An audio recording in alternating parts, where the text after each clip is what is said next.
Hey everybody, how's it going? Good evening, and welcome back to your favorite channel, Slices and Dices, where we are about to have our final session of the Fiery Angels case file here, playing the Blade Runner role-playing game. And man, I'm gonna be sorry to see all four of you die. Ouch! Did I say that out loud? Shit, my bad.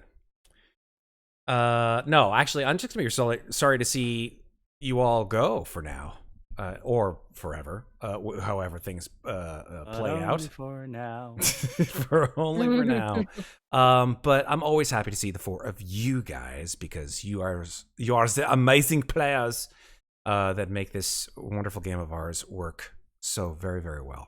So before we get into it, I just want to say hi to you all because I think we're gonna have a relatively short session tonight. It is the finale. It is the fourth of 4 sessions. Bless you. Maybe that will save you in the end, Ben. Me saying bless you. Maybe. I mean, you're already down at least one character. So who knows? Maybe we can make a hat trick out of it. Don't put him in a spinner. Don't put him in a spinner. Don't put any characters in a spinner. Unless it has weapons, god damn it. Yep. But yeah, I want to just do a quick going around the horn to the four of you so that you can introduce yourselves and tout your socials so that we can end this wonderful scenario, this wonderful case file when it ends. So let's start up here with Julie. Julie, tell us where you can be found on the internet, please. Hi, I'm Julie. I am Dritzt on Discord. That's where you're going to find me most of the time. I think I've got like 15 or 20 different Discord servers I'm on. So yeah, I'm in there somewhere. Favorite places though is with my family here with Slices and Dices and over on Mates of Fate. They're the best. So as far as that goes, anything else? I kind of enjoy the peace and quiet of not being on social media. So if you need me, come see me on Discord. Nice. Thank you, Julie. Let's just go in a clockwise fashion over here, top right-hand corner. Patrick, where can you be found up on the internet? People can find me at Pat Marin on Instagram or the Bar Rover. At Pat Marin or the Instagram on Bar Rover. PatrickMarin.com for any sort of theatrical, music, or D&D related events, and BarRover.com to hire me out to run a whiskey tasting because I have a second side hustle of teaching and imbibing. Yeah, that's it today. Cool. Yeah, your sound is always just so gorgeous. It's like butter. There is a small delay with the video, but it's not enough to make me give a fuck, honestly. You just sound so good. So don't worry about it. Oh, no, don't. Wait, shite. Trying to change the camera. Oh, God. This is where everything falls to pieces. No. I'm fixing the thing. How about now? What are you doing? This is the reason why we had all this time in the pre-stream to do the tech check, and now you're like... less delayed?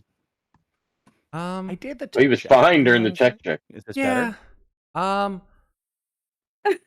don't even know. Is it better this way? Is it better flowing? Guys, what do you think? Am I just making it worse? I think it was better on the first camera. I think it was better on the first camera, yeah. Delay my death.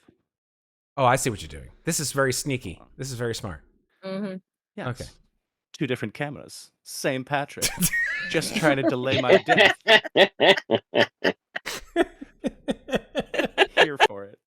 Amazing. Thank you, Patrick. That gave me a little bit of the giggles. Yeah, thank you. All right, down here, bottom right-hand corner, that's Ben. Ben, where can people find you on the internet, please?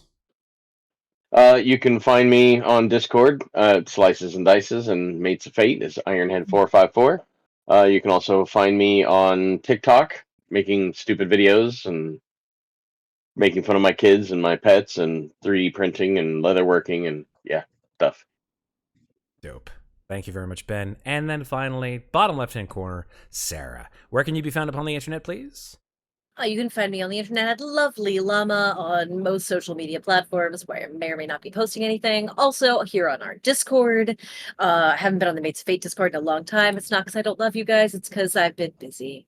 And yeah, Then here on Slices and Dices all the time, because I love it here. Oh my gosh. Well, we're not going anywhere. We got a lot more stuff coming out.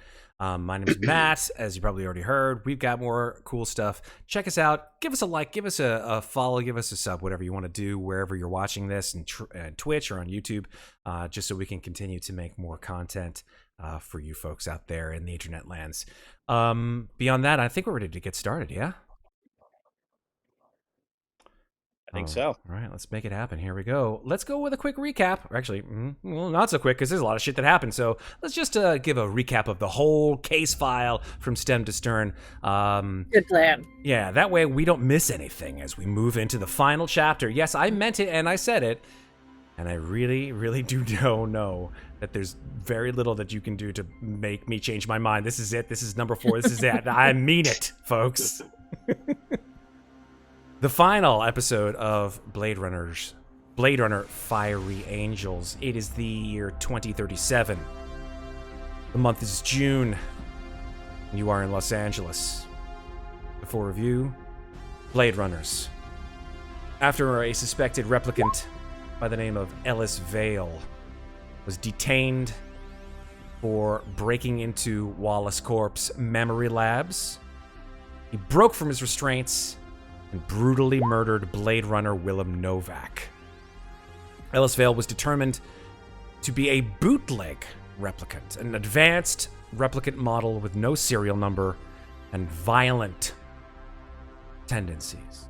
Arkin Abhainn and Ray McCoy, legendary Blade Runners from a generation past, were brought in to assist and to advise. One of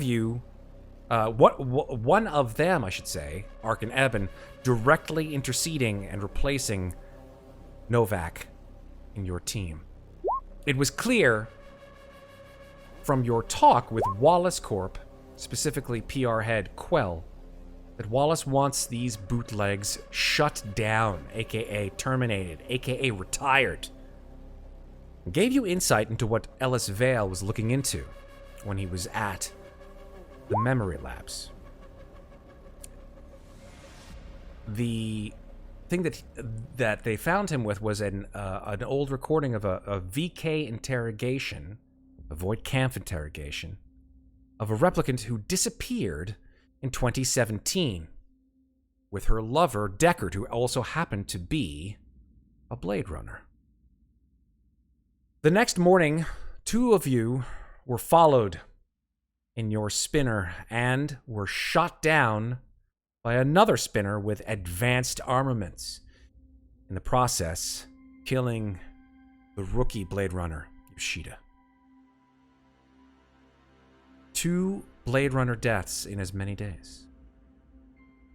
Hard to fathom. Harder even to stomach.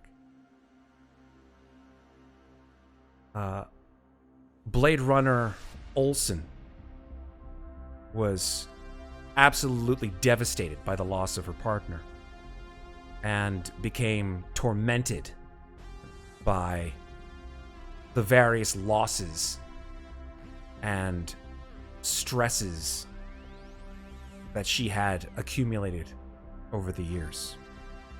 But she soldiered on. Furthering the investigation, it was discovered that a woman named Seraphine was murdered at the Bright Eyes Beauty Salon.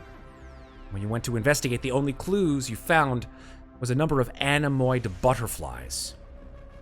Fenna, who was the first on the scene, found that Seraphine's head was crushed by hands of enormous strength. Her assailant's blood under her fingernails sent to the lab for further developments. You ventured on and looked into Ellis Vale himself at the Yukon Hotel, his residence. You found the body of the actual Ellis Vale, the non-replicant, the human with multiple sclerosis and a bad smoking habit. His head as well, crushed and left to die on the floor of his hotel room. Checking the Esper wall, you saw a photo of Ellis Vale. Whether it was the real one or not, you weren't sure. But he was accompanied by 5 other men and women, hid in the shadows. But one with a distinctive owl silhouette on their shoulder. Yoshida, his death fresh in your minds, was soon replaced, however, by his twin brother, Teo, who was assigned by special order to assist your group of Blade Runners in a secret alliance between the Yakuza and the LAPD. Clearly, Teo's single-mindedness and lust for revenge against the person or persons who killed his twin brother was evident in his mannerisms and his speech. Furthering the investigation, now knowing the source of the Anemoid butterflies to be one whom you knew quite recently you had dealings with, Fenna went to visit the Aurelian, who she also knew was helping the replicant underground to ferry replicants looking for shelter and sanctuary, perhaps even off-world. When she visited the Aurelian, she was shocked to hear that someone who looked exactly like Oelsen had visited just before, a replicant who called themselves Noah, coming to call upon the Aurelian earlier the afternoon, also seeking sanctuary, and that someone or something was after them. So the Aurelian sent them to hide at the seawall shantytown. Teo, hearing that they were potentially owls or illegal specimens or even rare ones involved, called his father's major domo to inquire about the source of this owl in the Esperwall photo, but only learned that owls were extremely rare and very expensive. The only place in town that would sell such a thing was a place called Runsider's Zoological. The group decided to meet at a coffee shop and decided afterwards to stake out the seawall shantytown to find perhaps Noah before they were to leave Los Angeles forever. You found Noah attempting as well to leave Los Angeles as other replicants have in the past, this time by boat. You also bumped into Ray McCoy, who said that he was actually on the trail of the murderer and seemed to indicate Noah, the replicant. You all moved to surround the boat, and then in a flash, Ray McCoy turned his PKD blaster on all of you. A shootout ensued, and McCoy, or more accurately, a replicant assuming McCoy's identity, was retired.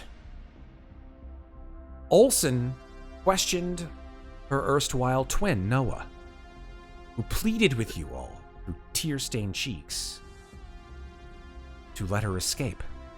She admitted that she was indeed part of a group of 5 replicants created by someone named simply Mother to kill and assume the identities of several Rep Detect unit officers. The others were named Amos, Ezekiel, Jeremiah, and Miriam. I think I might have gotten it wrong last time. I think I might have called her Athena. It was in fact the name Miriam. Jeremiah was indeed Ellis Vale.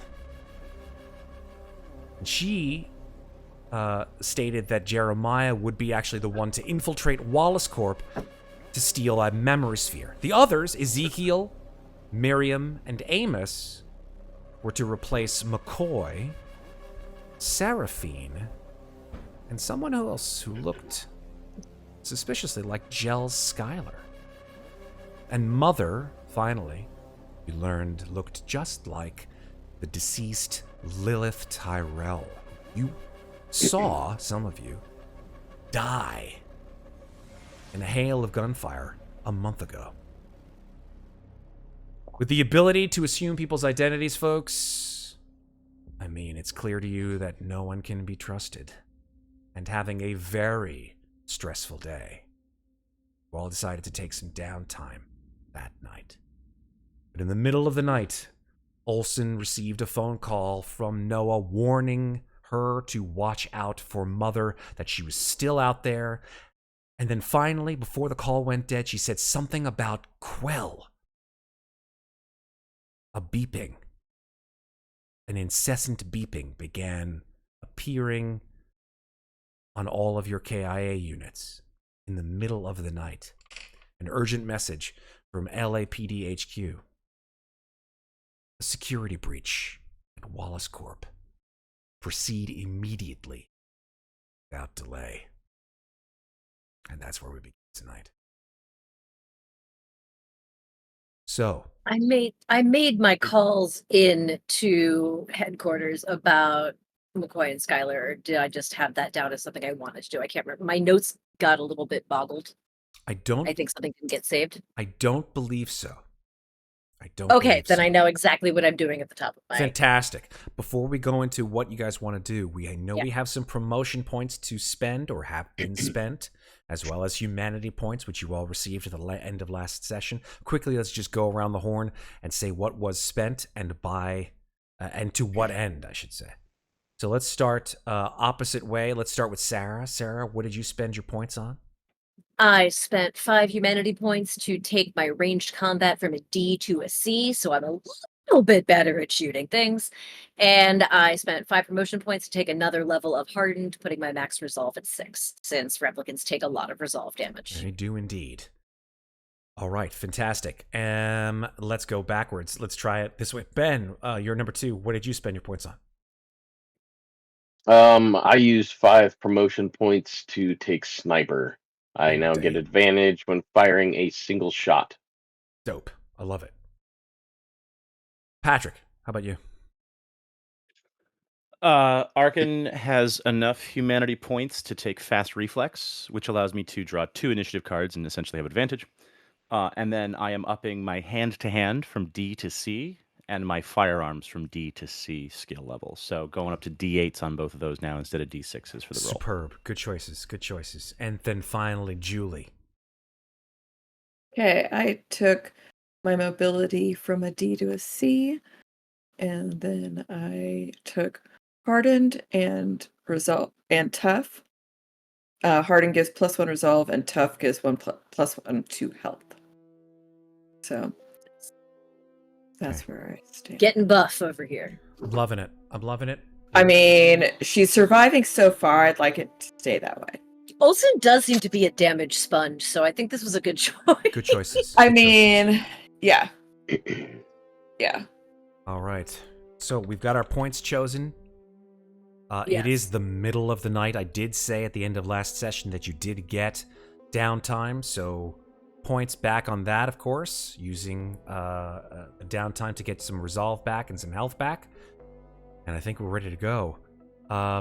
Sarah, since you inclined to say that you wanted to do certain things as soon as you woke up from your bleary-eyed They were the things I awakening. planned on doing.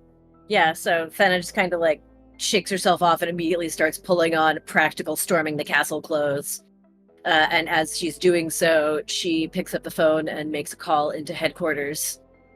And sort of just like rattling things off the top of their head. And she was like, I need any unit available that is not going to Wallace Corp at this moment to go to the home of Ray McCoy and investigate. I do believe you will find his corpse. Tell them to touch nothing until we arrive. But please stay on site and keep it secure. I need another unit attached to locate and keep an eye on Jell Schuyler, but be warned, he may in fact be a replicant. I believe, if I'm not wrong, that you have to spend points for backup for certain things, though. Am I wrong to say? Well, I'm not calling for backup for me. I'm just saying these are things like shit is hitting the fan. Don't let these things fall through the cracks. It's all connected. Yeah, let me just look at the LAPD resource requests to see if those actually cost promotion points, though, right? Because let me just check it up here. Backup to suppress crime in progress, arrest warrant, standard equipment, rare equipment, drone surveillance, animal support, wiretap or search or seizure, help from another department or agency. Nope, that's fine. Make a formal complaint about a fellow officer. I'm surprised you guys haven't done that yet. Request. I'm a consultant. You are definitely a consultant. Request Spec Ops assault team. No, you're not doing that. Meeting with the United Nations delegates or the governor. That's amazing. Yeah, none of these seem to be. Nah. Backup to suppress crime in progress is instant, and I would say backup to suppress crime in progress is the closest you could get. And that actually is instant turnaround, 0 promotion points. So you're good to go on that one. Sweet. Love So it. that's what she does, and she shoots off a message to the others to let them know that she's done it as well.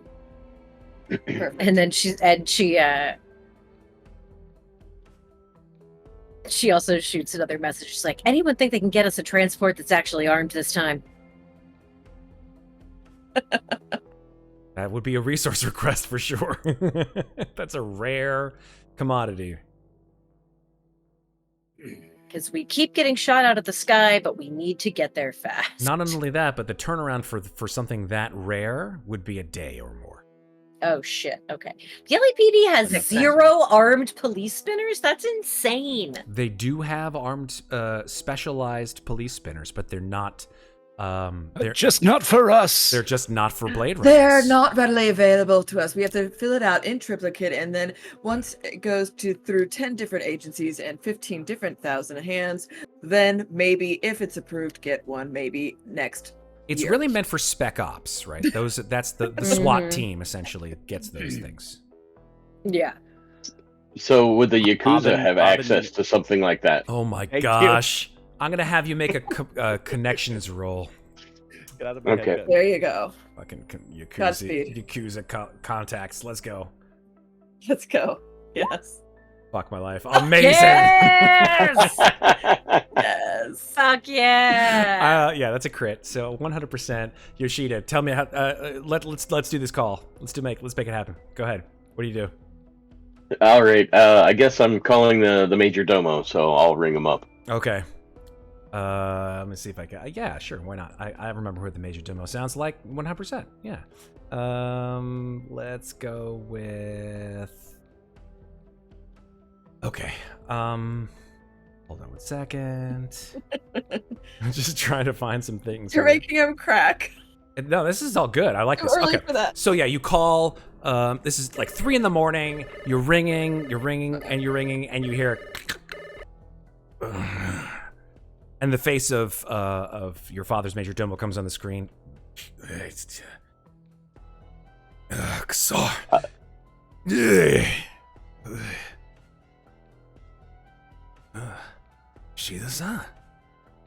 I apologize for the hour. We need access to an armed spinner that can hold 4 people. What? Armed? It has Armed and everything to armored. do with Hiroshi's death. Armed and armored. Armed and armored spinner. Where may take some time to. Where is your location? I'm at Hiroshi's apartment that is just a few floors below the restaurant. Well, then, if that is the case, then there is an older model in your father's garage beneath the basement of the restaurant. All right. Are the keys down there with it? They are in a special box. I will code you the transmission in order to open the box. Excellent. Thank you. This will not be forgotten. He says nothing and just clicks off the vidcom. I'm going to text everybody that I'll head their direction with the acquired equipment.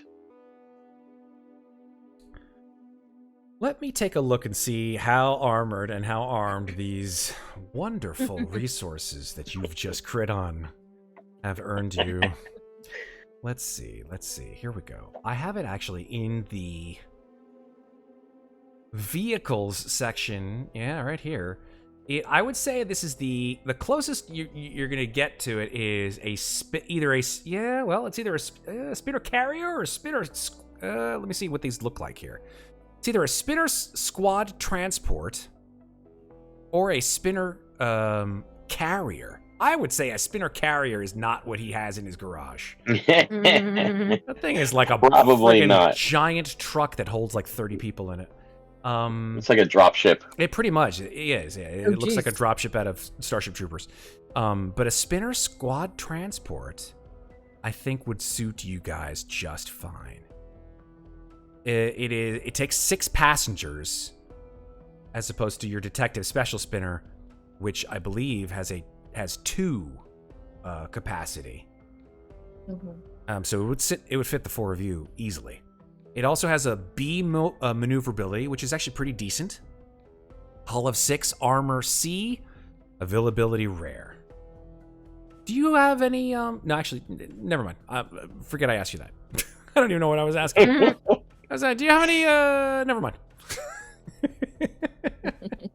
So yeah, I would say, let me see if I can get you some art. That'd be kind of cool of what this thing may look like. It's in the core rulebook. Let's see if I can just grab that image. It will not show me. Hold on one second, folks. Let me see if I can just grab it and maybe throw it into. Can I just toss it in here? Let me see if I can just grab it and throw it on the screen. Yeah, there. Come on, load. Yeah, definitely the squad transport. Let's see if I can just grab it and throw it there. Yeah, there we go. So I'm gonna just show it to you guys, to the player. So this is a spinner squad transport. Hopefully this shows up. Nice. There we go. Nice. How you guys feel about that? Yeah. Dope. yeah. I'm here for it. Let me show chat because Yes. they don't see it and you guys do. So what's the fun, right? There we go. That's a squad transport, folks. It looks just like a spinner, except it's bigger, it's armored, and it's got guns. Yeah, baby. Hell yes. And not just an Oelsen sticking her head out the window. Yeah, exactly.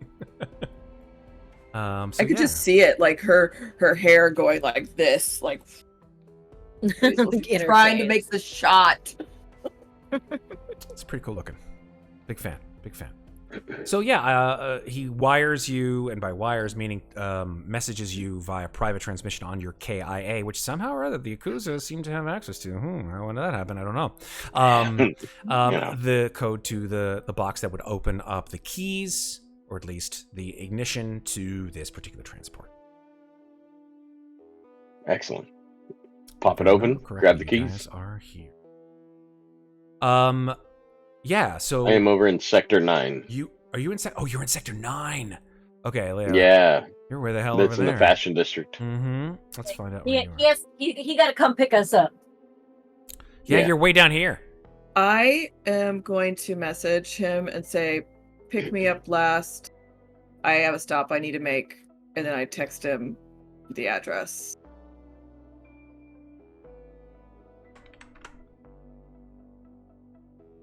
What do you say about that? Ben? Oh, that works. Sorry. Yeah. I saw you Delayed frozen. reaction. No, it was either delayed reaction. I'm like, oh god, please not him not to be frozen. It's like the worst nightmare that we as streamers ever feel. Like we're on Zoom and then like you just see the guy just like, Yeah, and then except nothing. I always freeze like this. Yeah, that is yeah, that happens all the time. Okay, cool. Fantastic. So I would say Yoshida goes picks up Oelsen. Yeah, Pick up them Well, first. she wanted to be last. Olsen, Oh, last. Olsen must be last. fantastic. All right, so go ahead and move yourself to who you're picking up first there, Yoshida.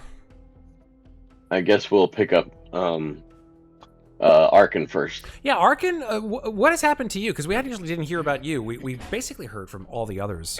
But what does Arkin do when he gets the call?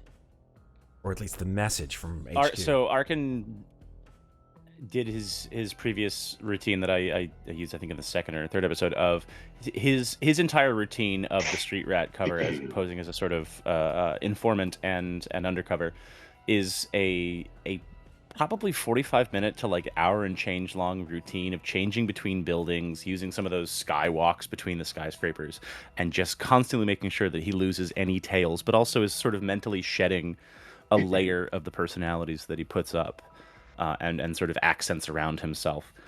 And I think he has just barely gotten back to his little balcony. He's got his notebook. He's trying to adjust to the idea of sort of some of this corporate espionage, because all of these loftier things is not what he deals with all the time on the streets. So the idea that the Replicants Rebellion is operating with such cohesion and human benefits rather than trackable, traceable goods is to some degree very hard for him. And I think he's sort of frowning and mulling over a cup of tea while sitting on his balcony. He's in a very nice, like 1,000 Egyptian thread count robe. He's as opposite from his grungy, tattered street persona as people can see. And he's still frowning to himself. Like the wrinkly face is still creased very tight. But the silence is very different than the loud silence of thinking how to manipulate the room as an informant. And I think he has just barely gotten 2 or 3 hours with that one little lamp on the nightstand with his notebook still propped open when the KIA goes off. But in the time it takes for Yoshida to get there, he has reassembled himself. I don't think he's showered. I think he's willing in this case to run off with the sort of grungy dirty just in case he still needs to pull it. And smelling too clean would not smell of the street. So I think he's literally just found a fresh pair of creased pants that are intentionally manipulated to look torn and tattered. He's got the ratty jacket, the old weathered raincoat, and he is just readjusting the tie and the tweed vest. That sort of street, that Badger from Firefly vibe. And is putting himself back in immaculate garbage person as Yoshida pulls up outside the building and lets himself down and in. Dope. Amazing. Thank you very much for that word picture, Patrick. By the way, you seem to have synced back up. Thank you. With his Don't curse it. Well, there we go. Yeah, don't do that. Damn it! Don't do that. I don't know. It was there and then it wasn't. God damn it. Oh well, fuck it. It's fine. I don't care. I just want to hear you. I think I love you too, buddy. I just play. I play. Arkin Thoughts climbs going through my head into the right now that car. I cannot say. and says to Yoshida, What fine curb service. I didn't realize we had upgraded the local police machines. and he's going to settle you into haven't. the back and find whatever equivalent of putting his feet up he can do in this spinner. I have this old thing hiding in the basement. He's going to knock on the wall twice and see how hollow the sound is. It's pretty Ah, good. yes. A 2017 model. I remember they tried to make these self-driving for a while. Didn't go well. California was just riddled with bodies. Oh God. The blood streaks were everywhere. I saw a truck once drag a child 17 blocks. Okay. He had ordered food. Okie dokie. I turn that off as soon as I turn the engine on. Trigger warning: child death by self-driven cars. Not in the first 5 minutes. We're fine. Yeah, that's fine. That's fine. We won't get demonetized for it at all. Thank you for that. Fenna, let's switch to you, please. All right.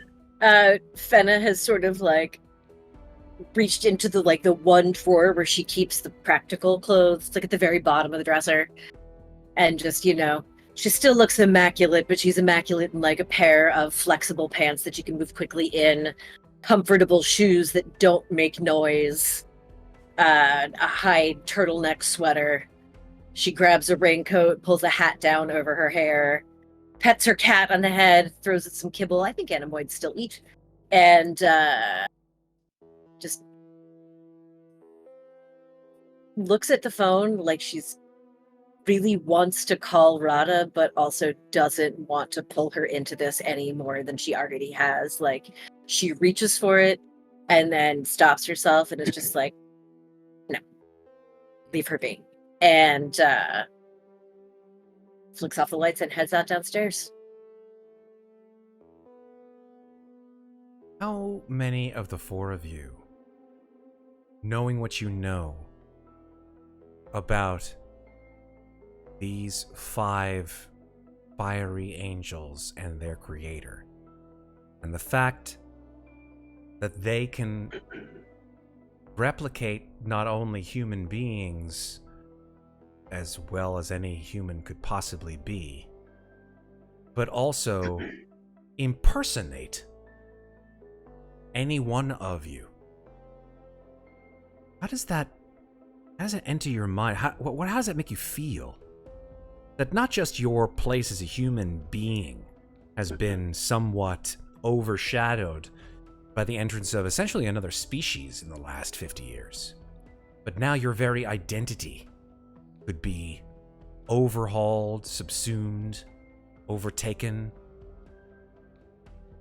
Give me what your thoughts are on that.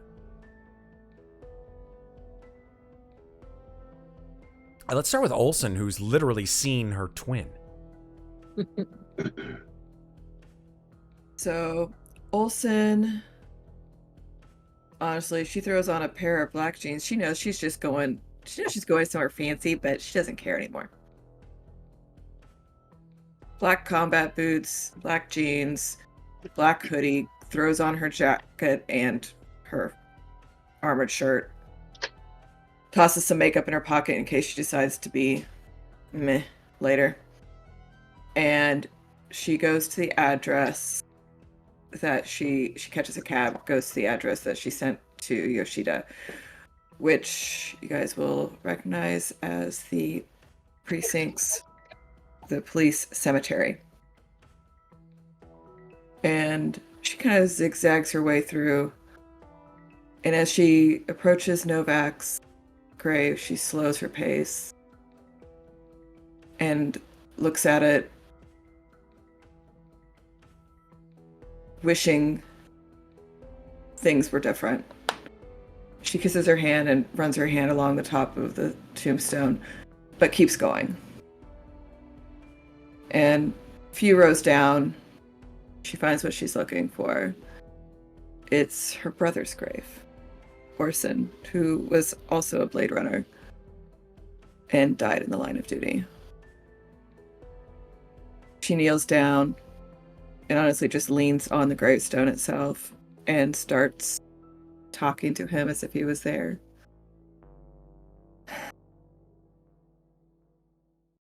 I miss you so much. This has been so tough lately. I feel so lost without you here. I don't know what I'm supposed to be doing. I'm second guessing myself all the time. I know I'm good at my job. I know what I'm doing. But things still aren't working. I've lost 2 partners in less than a week's time. I don't know. But I'm still here. And why am I still here? Why am I that one? And to see my own twin. How is that even possible? Like, I know it's possible, but you're not ever really prepared for that. And if I have somebody who's replicated to look like me, am I real? Is Hayden real? And I know I'm real. I know I'm real. I know I'm not a replicant. But what about Hayden? I've only known him a couple of years. He could be. And what does that mean for us? What am I supposed to do with that? I see myself with him. He's been standing by me for so long. I mean, I'm not old yet. I'm still young. I could have babies. I could be a wife. I could do stuff like that, like normal people do. But could I do that if he's a replicant? Could that even be a possible thing? I don't even know. And what would that say? What would they think of the precinct? What if he was a replicant? What if, oh my gosh, my mind just swirls around in circles so much and I just don't even know what I'm supposed to do with it all. And you always help me get it straight. And I just... Damn it, I wish you were here.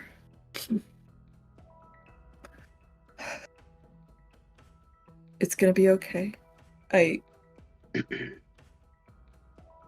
If I'm shunned for loving a replicant, then I'm shunned for loving a replicant. But I do love him, and he has been with me, and he has been better to me than anybody else, and I know you would like him too.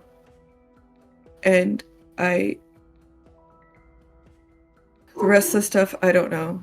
You always told me just to trust my instinct and go with that. I have not been doing that enough. I think it's time to push past all this blah that's going on, and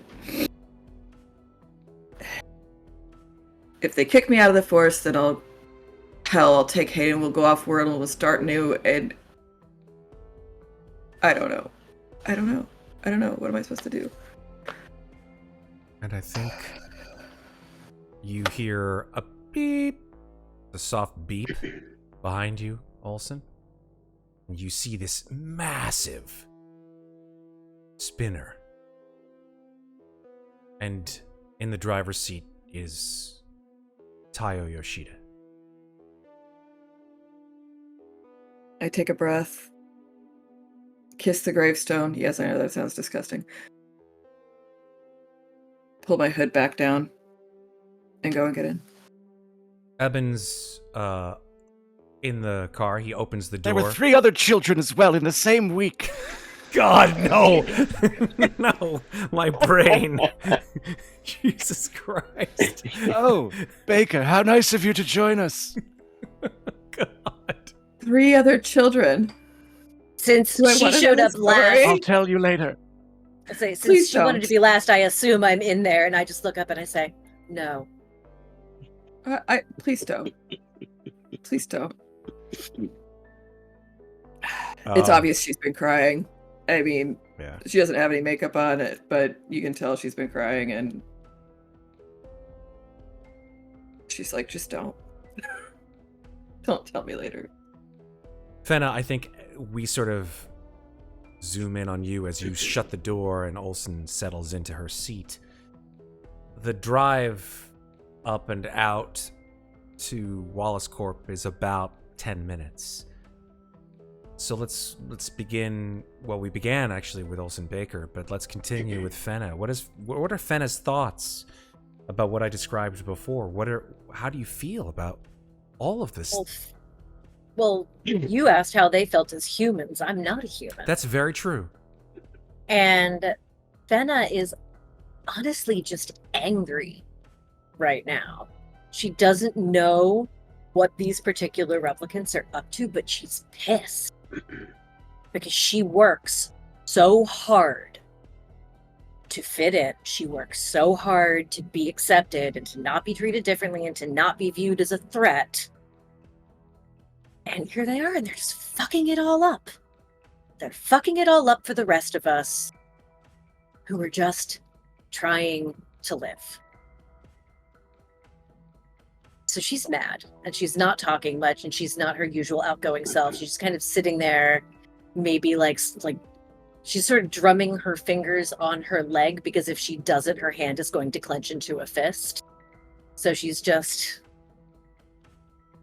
yeah, that's where she is. She's sitting there and she's angry. How do you think Fenna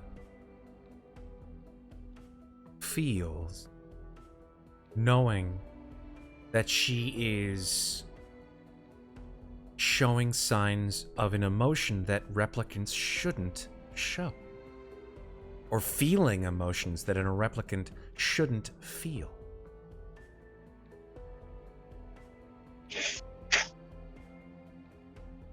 It's a very interesting point. And I sort of think that as that thought occurs to her, that she is in fact feeling angry, and that she does feel other quote unquote human emotions, her mind links in on that word shouldn't. And she's thinking, well, why shouldn't we? What's wrong with that? Why do we have to be so different? Maybe we're more human than they think we are.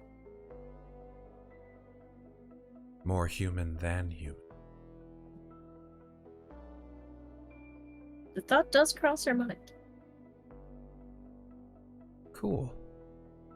Let's flip to a man who has lost his twin.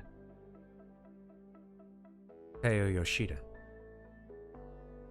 What are your thoughts, sir, having seen what you've seen? Having lost what you've lost? I think he's still angry. I think that while he took down one replicant, it's not the only one that has something to do with this. And I think it's in combination of the loss of his brother and the danger that this poses to his organization as well. Because they could just as easily copy him, his father, anybody else. And I think he's also throwing around ideas of how to identify each other. I mean, the Yakuza's already known for tattoos, but what if we throw a secret one in there that can easily be checked? Something that they're not going to necessarily notice or overlook. And then he goes right back to the anger welling up inside of him over all of this, taking his brother with it. Okay. Like white-knuckled on the steering wheel, just gripping tightly. Eyes focused in the air in front of you as you drive towards Wallace Corp.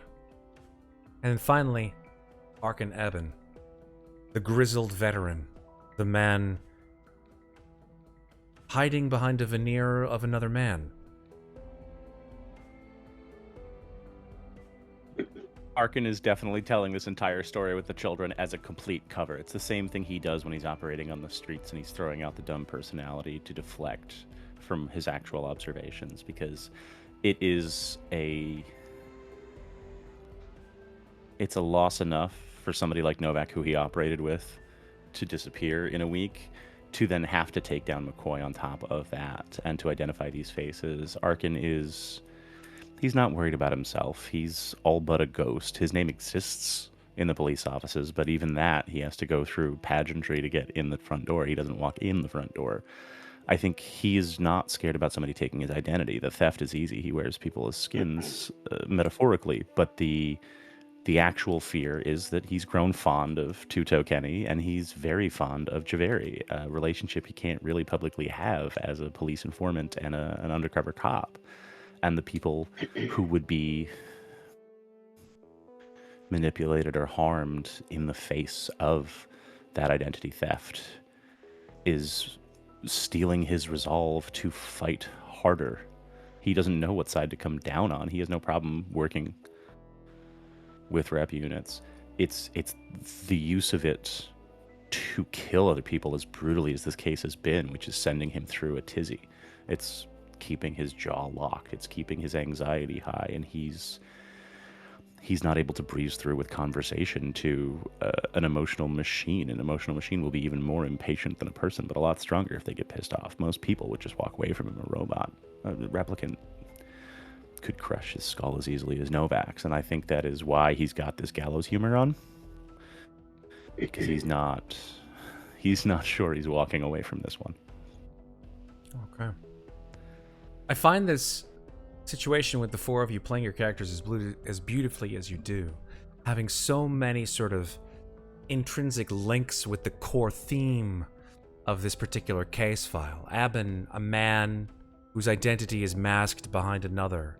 Fenna, a replicant whose loyalty is tested to an organization that she belongs to, but her soul is somewhat muted by the structure in which she's built and has to serve. Yoshida, who is a twin lacking a twin, in the same way that an identity of another individual has been masked by another individual. Yoshida's link to his alter ego has now been severed. And then Oelsen, who has come face to face with her other person, other self, and now comes to question her own reality and all that comes with it. Lots of really cool stuff, guys. So, kudos to you. And so as we head into the spinner as it flies high into the air now over Los Angeles.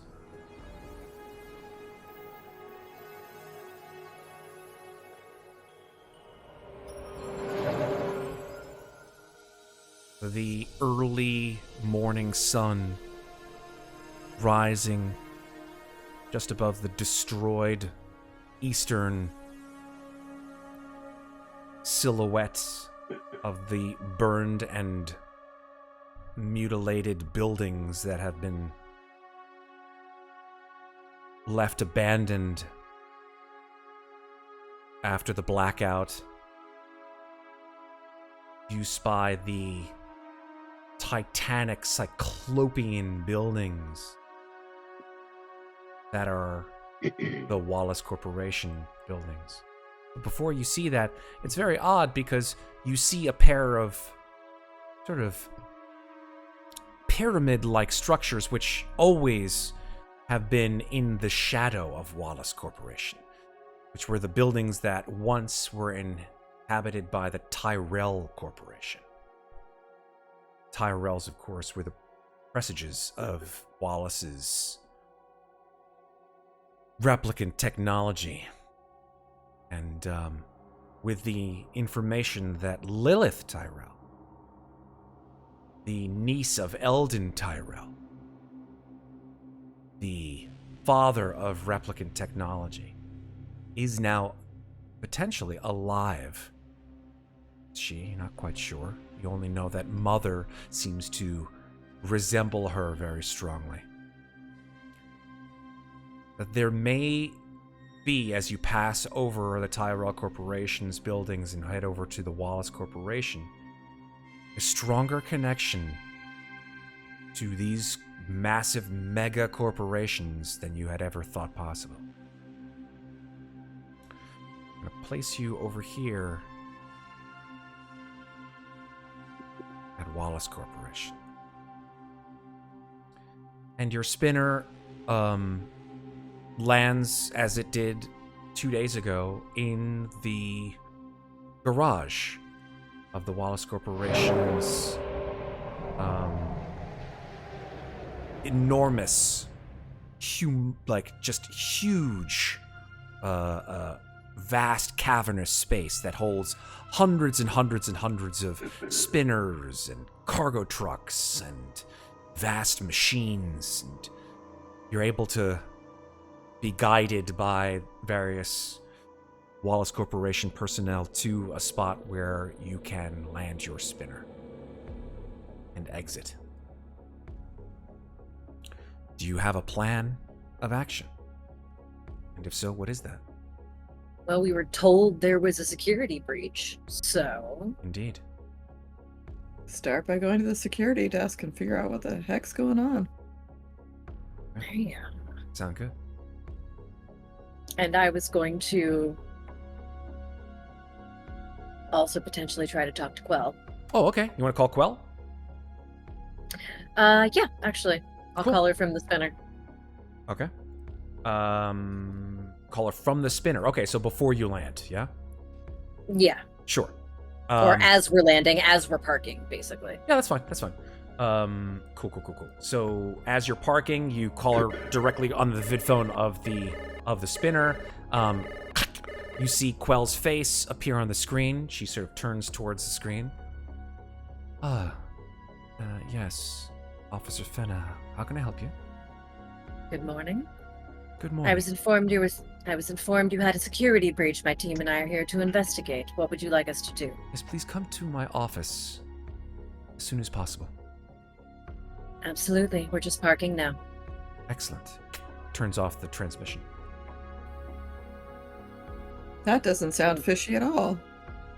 No, not in the slightest. Anybody else want to take a detour? Always. I didn't tell her who all was here. I just need one of you to come with me.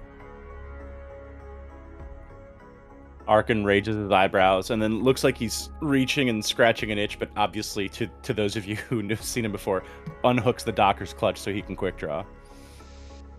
Okay, works for me. I say she knows the two of us, but doesn't know the two of you. So maybe it'd be best if Fenna and I went to see her and you two disappeared inside the building. Because she knows what we look like and easily identifiable on cameras, but she does not know who the two of you are. Sounds good. Makes sense Teo to me. readies his shotgun below his trench coat. Okay. No, dear boy. You guys- Subtlety. wait, We're wait, going wait. in subtly. You didn't Underneath disable the the trench safeties coat. off your weapons? Who has Nobody safeties said in their it. weapons anymore? Right. Shall we? Your safety is your mind. It's the electronic coding. They know when they're not safetied. It's more of a procedural thing than an actual mental state. Are we done? Can we go in now? Yes, let's go, please. Yes. I've made no attempt to put on makeup, of so luck. the bruising is very evident. But I did redraw on the little B on my neck, which is barely noticeable with the collar from my hood. Just because. Okay. So who is going inside Wallace Corp's main entrance? Fenna and I. Okay. All Yes. four of us? Oh. I see what you're saying. Well, you guys go in however you want. We're gonna go in through the front doors, separately from you two, and then you two do your thing. That makes sense. So what does Abhainn and Yoshida? What do you folks want to do? Garage? Like a maintenance That works. dock? Yeah. Alright. Garage. So how do you intend to go from like the garage to Quell's office? I guess. Some sort of like if there's a like a staff parking garage, or if there's a freight entrance by which we could probably fake our way in, I'll do a manipulation talk. Okay. And where is it that you intend, I guess, to end up? So they didn't specify where the breach was, right? Nope. Just a Just that there security was breach. a security breach. Yep. Security breach at Wallace Corp. I think flashing badges at that door and talking our way in is part of the investigation, presuming that it will take longer for the awareness of a loading dock guy to check in with the front desk security about letting in the cop that the cop car is clearly parked out front, is going to be totally fine if we flash our badges. And then walking in, I would assume, to security tapes, unless we see something before we get there. Okay. So you want to end up in this like the security office. It sounds like where I'm heading. That's the goal, but bypassing the front secretary desk so that she doesn't know that we're there and call Yeah. Absolutely. Tyrell. Hey, looks like we got a raid. Architects of Fate. Guys. Hey. And gals. And everyone in between. Fantastic. Hey, how are you? Welcome. Thank you for hanging out with us as we play the finale of our Blade Runner RPG case file. All right. So yeah, I think Abhainn and Yoshida, if you guys want to sort of like try to wind your way up to the security office to get some kind of idea as to what is actually occurring, that's fine with me. Meanwhile, Oelsen and Fenna will go through the main structure to go directly to Quell's office, yeah? Yes. Would you prefer mobility? We know or she doesn't manipulation like to being do kept so? waiting. Say again, Patrick?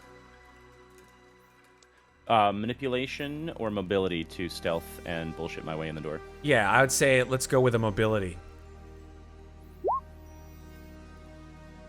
Okay. Well, 3 success. yeah, that's Okay then. very, very good. Good job, Patrick. It's one of those hold the door, but like every door. It's like the perfect timing. Now, after you. Please, go. I'll hold this for you. Yeah, Do you need help with that? Two very sort of slick-suited individuals sort of stare at you. They don't have any kind of, paraphernalia. They're just standing there with their hands sort of clasped. And they sort of stare at Yoshida and they stare at Abhainn sort of strangely as you all walk in the door to the elevator.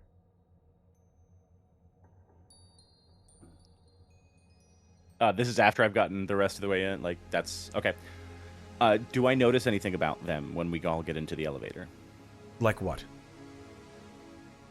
Like, are we getting in at the same time? Are they walking with purpose from somewhere? Are they? They're in the elevator.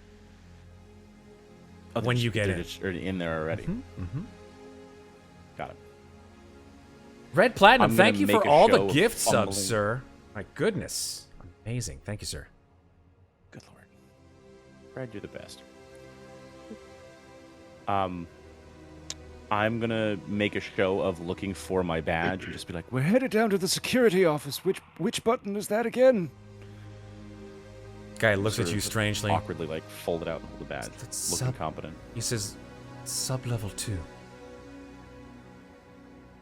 Thank you. And I'll try and hit the button for sub-level 2 and see if it goes without Yeah, a it does security go card. without any security card whatsoever. Oelsen and Fenna. Oh, for Yoshida, anything that you want to do specifically? Sorry, didn't mean to skip you. Oh no, he's just keeping an eye on these guys. Now he's wondering if everybody's a replicant. Ain't that the truth? Oelsen and Fenna, you stride down the massive internal hallway to find that that same hairless file clerk that you saw the last time, who sort of spies you coming in and looks at you and says, "Oh yes, you are expected. Please proceed to Ms. Quell's office." Fenna gives them a nod and keeps going. Remind me, is Quell a replicant that we know of? I can't remember. You suspect that Quell is a replicant, but Suspect that she is. but you have no proof, evidence. Yeah, I was trying to remember. In my brain, she always has been, but I didn't know if that was just me putting that in there. You know, it's funny when you watch the latest Blade Runner movie, Blade Runner 2049. Mm-hmm. There's a character who's very similar to Quell. Actually, there's a character in that movie called Love, L-U-V. She's like all in white. She's very like severe. Her hair is up in a bun. And if you remember in that movie, there's no real indication that she is a replicant. She also works for Wallace Corp too. So the indication is that you're not quite sure if she's a replicant or not. She's almost emotionless. She ends up killing a whole bunch of people. Spoilers if you haven't seen the movie, sorry. But yeah, the really creepy thing about that character is that you don't know if she's a replicant or not. Okay. She's like a stone cold motherfucker. And you wouldn't know. I was about to say I know people like that, but without the murder part. Yeah, I think Fenna has just been operating on the assumption that Quell is a replicant, so that tracks. All right, cool. That is an assumption, for sure. Mhm. Okay, so you are guided to an elevator that brings you to the lower executive floor. It's a gilded, chromed elevator with no buttons. It simply moves you up at this enormous edifice on sort of at an angle. You're able to see outward, to the entire vista of Los Angeles.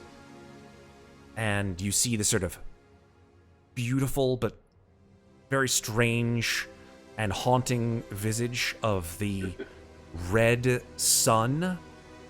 It's red in that there is just so much pollution and smog just floating over Los Angeles that it creates this red miasma as the sun begins to rise over the city. And you now find yourself, as the door opens, on the lower executive floor. The elevator itself actually opens onto let's see if this works. Yeah. Opens onto a rather small office. Let's see if I can get a description here. Oh, so not the big conference room we've met her in every other time. No, it's not the big conference room. Interesting. It is it is her office, it seems. Sus. Yes, she's actually sitting in her office. She has she's flanked. She has two Wallace Corporation security guards standing beside her, one on each side. She's in a white suit, and she says, good morning. Good morning. So what exactly happened here? There is a security breach. Bootleg replicants copying the appearance of key personnel have infiltrated the building. The security detail has been compromised. Do you have identification on these bootleg replicants? Do you know how many of them entered or who they have replaced? Unfortunately, we have no designated information on that. And as she says that, a nearby door slides open, and Quell enters the room, this one dressed in black. She sort of stumbles into the room, gasps. The security guards sort of look back and forth between the two Quells. One in white, one in black. And she pulls her blaster from her side. The two security guards immediately pull their guns, and now there is a Mexican standoff. Quell pulls her gun from underneath the table, and now there are 4 armed individuals in this room with the two of you. What do you want to do? Everybody, stop. Put your guns away. She's an imposter. While we She's an figure imposter. this out. She's pointing at the Quell behind the desk. She's not me. I don't know who that is, but that's not me. Quell, with the one behind the desk, says, I don't know what's going on, but this is not possible. Who are you? The two guards I've seen this movie. pointing their guns at you, Fenna and Oelsen. What is going on here? Security detail! Security detail! Fenna, has her badge sort of on her hip because she's here in official police capacity. She points the badge, goes, LAPD here to investigate the security breach. Now, if we're going to figure out exactly what's going on here, I suggest that shooting is not going to get us any answers. Please, everyone, lower your weapons. Okay, I want you to make a... Let me think about the best way to do this here. Okay, so I'm going to ask you to make... Yeah, so... Manipulation room? No, I don't want you to make a That's what I manipulation was going roll. for. God I know, damn it. I know, but I don't want you to do that quite yet. Okay. I want you to tell me what your empathy score is and what Okay. your insight score is. My empathy is an A and my insight is a B. So that means you have a D12 and a D10. And a D10. I am Yes. going to make a secret roll for you, Oh Fenna. boy. I Oh, will, for me. for you. Interesting. Meaning that I will roll, and I will roll it, that chat, and only chat, can see it. I won't look. Remember, chat, a success is a 6 or higher. That is a And success. a double success is a 10 or higher? That is correct. A critical success is a 10 or higher. All right, so first, the D8.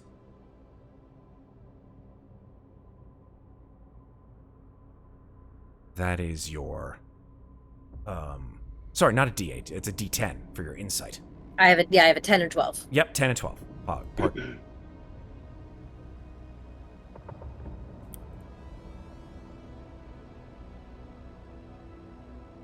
D10. Here we go. I can't type. Okay. And now, the 12. Okay. Fenna, you scream these words out. And you are almost positive, just by looking at these two individuals, that the one behind the desk is the real Fenna. The real Quell. Okay. Just letting you know. Oelsen, I want you to tell me your insight score, please, as well as your this is going to be interesting. as well as your empathy score, please. Insight D, empathy C. Ooh, Okay. So those are not good, but hey, we'll see. So No. that's a D8 and a D6. Yep. Right. So again, I'm going to do so that chat can see the two rolls to see if you got any I already successes, turned my phone around. and if so, what that means. Yeah, mine's over here, and I'm not looking at it. Being good. I turned mine around when he said that he was going to post it in chat, so I want to see yours. Okay. Oelsen Baker, you are also sure, just by looking at the two quells, that the one sitting behind the desk is the real quell, and not the one in black. You look at each other, and they both yell at you, "Kill her! She's not the real me!" They both say it in the exact same tone of voice, exact same tenor, and let's fucking roll initiative. God damn it. Okay. Cards or rolls? Rolls, please. I'm going to bring you to a map. What do we do to roll initiative in this game again? Just D10? a D10. D10.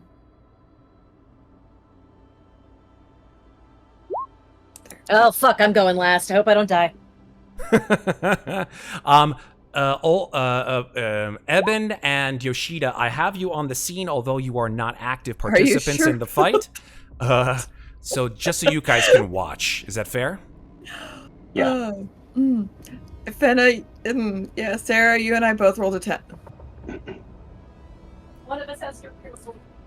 All right, folks. So this is the scene. Good.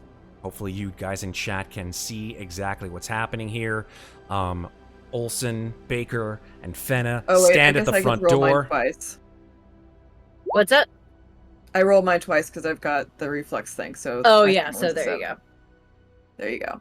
Okay. Still going last. So here we go. Let's take a look and see at these initiative rolls. We've got... What do we have? Okay, so Fenna rolled a 10. Fucked. Oelsen rolled a 7, right? Because you get to roll twice and pick the higher one. Is that correct? Correct. All right. Or the lower Correct. one, technically. The Well, lower one. The Right? better one. The better The one. better one. There you go. Okay, I have two quells. How I'm going to tell them apart? Don't worry about it. Mhm. All right, so... EQ, WQ. I have Quell Yep. and Quell, so we'll see who is the real Inspector Hound. And if you got that joke, then you're old like me. Here we go. Okay, Fenna, you got a 10. Baker, you got a 7. I gotta roll initiative for these guys now. All right, so D10 for the Quell in the chair. A 3. Ooh. The security guards. A 1. Uh-oh, Oh, that's shit. not good. That could be bad. And the Quell at the door, a 7. Oh. So she has to reroll. Oh, that's right. She does have to reroll because you got a 7. A 9. But just before you, Fenna. Oh boy. All So right. happy that the person who could make everyone put their guns down is going last. Oh, no. Jesus. All right. Let's get you guys some music in here, shall we? Yeah, let's go. Here we go.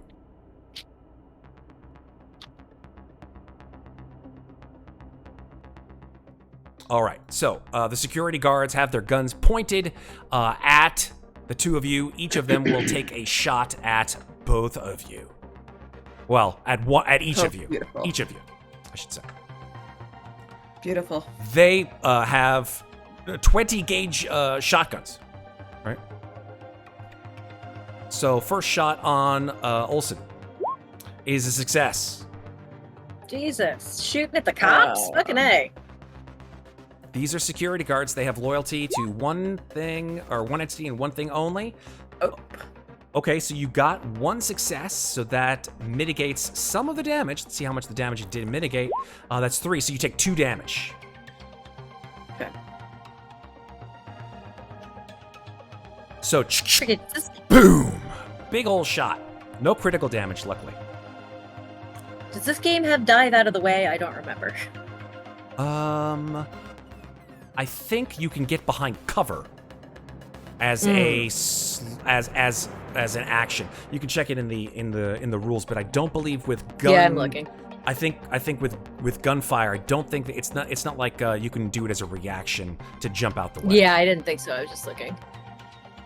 Yeah, that was the last couple of combats that we ran, we didn't have something that could dive out the way. Yeah. I didn't think. I was trying. I'm keeping my system straight. Totally fair. Second one will shoot at Fenna.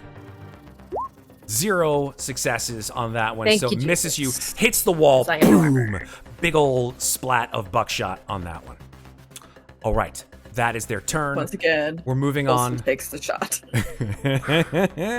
I mean, it tracks. That's how this usually goes. We're moving on mean, to the Quell behind the desk. She will pull out her gun and shoot the Quell at the door. She's got a PKT blaster, just very similar to yours. It's actually more of a 357 subcompact pistol. And she misses the Quell at the door. Bam! She stays exactly where she is at the desk. We're moving on to Oelsen. all right. I am going to shoot at the girl in black. Okay. Even though I got shot at by somebody else.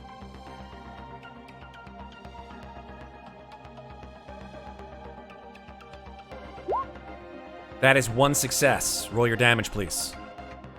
You have a 44 special? Hot damn. Oh, that's Yeah. your okay. No, that's your PKD blaster special bullet. Damn, that's a big bullet. 2 damage. Very nice. Yeah, you shoot her in the arm. She's like, ah, God, damn it. Anything else, Oelsen? You want to see where you are? Yeah. Let's. Could I get we're all the way there? There is no way to get partial cover around here, is there? I will give you Behind a cover chair, if you, maybe. yeah, if you hide behind some of the pieces of furniture. I will be more than happy to give you like a Yeah, I'm going to do that. I'm gonna move like there-ish. So I'll give them So I have view, uh-huh. but yeah. a disadvantage on all shots on you. I'll give you that if you're behind cover. Thank you. All right. The Quell in black. She will shoot at the Quell in white, firing off her shot. It's funny that they have the exact same gun. Isn't that interesting? Crazy. Who would have thought? A 2. That's a critical success. Oh, Shit. please don't murder her. How many extra I need successes? answers. Okay, Hunter 2 damage, blood. and she shoots her Jesus. right in the chest. A punctured lung has some definitive problems. Yeah, I was going to say, how long does that take to Let's- fix? That may be a big problem. Let's look at the actual punctured lung table here for. I think that's a Punctured piercing crit. lung. Yeah, punctured lung. Here we go. It is lethal, but we've got a shift. to Yes, fix it. 1 shift, disadvantage to stamina and mobility rolls. So stamina controls if you die or not. But yeah, healing takes a month. And 1 shift before taking death saves. So you just see like a giant glob of blood just spit out onto her desk, and she grabs her chest, and she's definitely got like on the upper portions of her chest this giant hole. Fenna, your turn. Fenna just takes a step forward and says, "Everyone stand down. Bullets aren't going to solve this, and dead women can't answer questions." That was your reaction to That- speak, unless you want to turn that into a manipulation roll. I want to turn that into a manipulation. Okay, since it's in the middle of combat, you will have manipulation, but it will be a disadvantage. That's fine. I will roll this at disadvantage. No, don't change the letter. Roll the thing. Still got a success. Okay, 1 success. I would say they all sort of stop Or you know what? I'll say this. I would say the security guards stall for 1 turn, but the quells do not. All right, I can live with that. Like And they're then- kind of like, "Ugh, what do we do? And they sort of look at both quells. I am going to look at the quell in black and say, what was the name of my partner when I first came to see you? Quell sort of thinks for a moment, and she's like, I can't remember that. So she stalls. She stutters. I look to the one in white. You, my partner's name. I can't remember. I'm so busy. I can't remember it. And she's like, and then she pulls her gun out and tries to shoot at Quell across the desk. I'm guessing I can't ask any more questions on this turn, so. Not on this turn, but maybe on the next one. Okay. All right, that's fine. Okay, we're going to the top of the round. The security guards, as I said, stunned for a turn, shall we say. They sort of don't act. I would say that maybe they sort of come out in a more defensive posture. They sort of like move to like there, perhaps, to cover the distance between the 2 quells, but not in between them because they do not want to get shot by either one of them. The quell behind the desk then goes.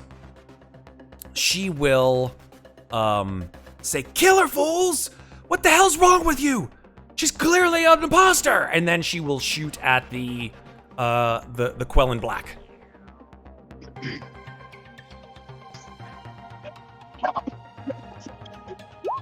That's 1 success, 1 damage. Just like fires and like just grazes her shoulder.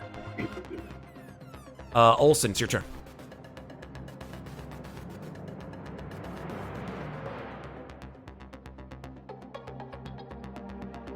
I want to listen to Fenna, but I'm going to shoot at the girl in black again. Okay.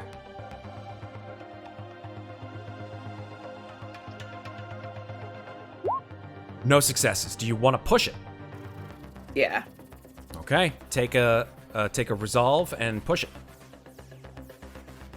That is what happens when you push, Nice. right? You take a resolve, right? I believe so, yeah. 1 success. Roll your damage. Or maybe you only take. Actually, you might only take a resolve damage if you fail on your push. Let me check. Oh, I'll you check know that what? I out. think you're right because if you get a unicorn, If you get a 1, a 1 if on you your get push, yeah, that's right. yeah, that's when you get. So you didn't take a point. But resolve. yeah, you don't Right. take any resolve. But Oelsen, tell me what happens when like you fire, your gun jams. What do you do differently?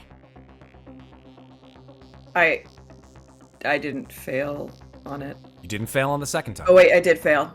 I didn't fail on the second time. Nope. Oh, I clear the round and shoot again. It's muscle memory. Oh, Guns fantastic! jam. Just bam, Guns jam. and then Not shoot. a big deal. Love it. Clear it. Rack it back. Try again. Boom. You don't even think about it. You've Yeah. done it enough times. She rocks back after that shot. She's been shot a couple times now. Maybe she is a replicant. Maybe your predilection towards which quell is the wrong quell was right. You back behind the lounge couch? Yeah, I've got cover. I'm gonna keep cover. Cool. I'm going. I can speak as a free action. Sure. The only people who should have firearms out at this moment are the 2 of us who are detectives. Everybody else, put them down. Manipulation end roll badly with for everyone. disadvantage. Ugh, this is gonna suck.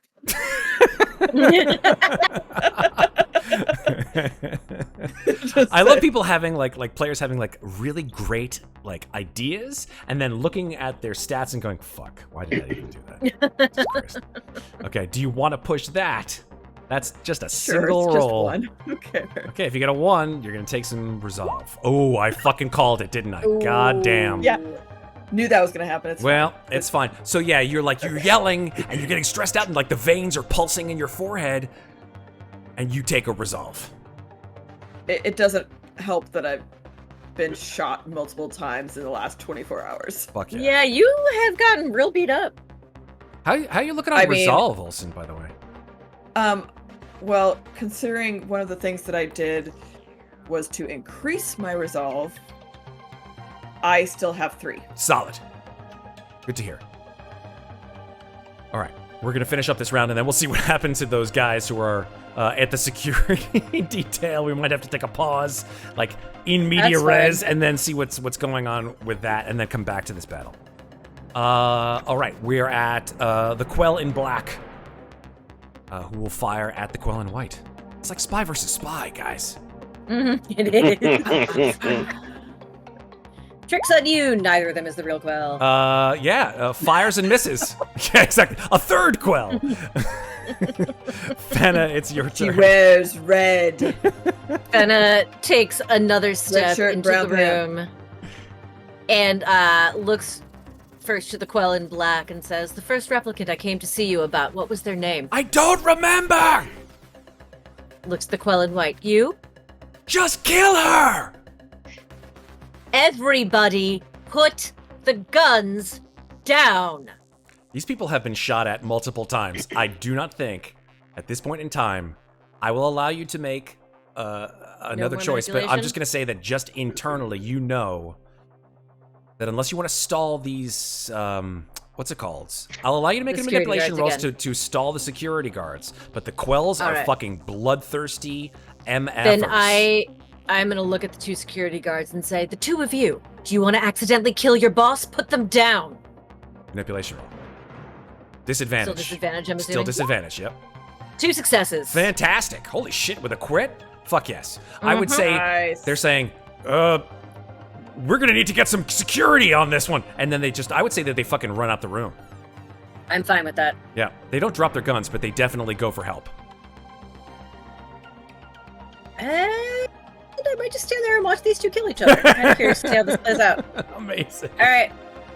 Popcorn. Yeah, that's the end. I mean, that's the end of my turn. All right, that's I'm the not end taking of- cover. That's the end of the round. Yes, Yep. the end of the round. So let's just flip the script a little bit, and let's go ahead and sort of zoom in on another scene in another part of the building. Yoshida, Abhainn, bing, the door opens, and it says security level 3. Sub-level 2, sorry, not level 3, sub-level 2. Is there any indication that there was a breach on this level? You don't see any, people running around, security guards at all. Firearm shots, no sounds of any kind of distress, nothing. Then I'm going to walk around for a little bit and see just, what looks like the security. Because I don't think Yoshida or I have been here. No, you have not. Because Novak's been here, but Correct. Abhainn hasn't. Abhainn is going to go for what looks like the pretty visible security desk, like something close, something that's got a few people in it, something that's got a lot of screens and cameras, and sort of, again, flash the badge, do the verbal flim-flam, and see if he can't position himself to start looking around, asking questions, and maybe seeing stuff, like finding out where there was a security breach. You mentioned that we had been called by Quell. Pull up any tapes from last night, anything that we can see that might be less publicly put out in the world, but was handled privately, so we understand what the hell the security breach is. I want to make it sound like they're doing really good things on their job, and their discretion is important and advised. Cool. Yoshida, what are you doing while Abhainn is flim-flamming? Well, first, is there a "You Are Here" map? I'm sure in a mega Fire building like safety this, exits. how could there not be a "You Are Here" map?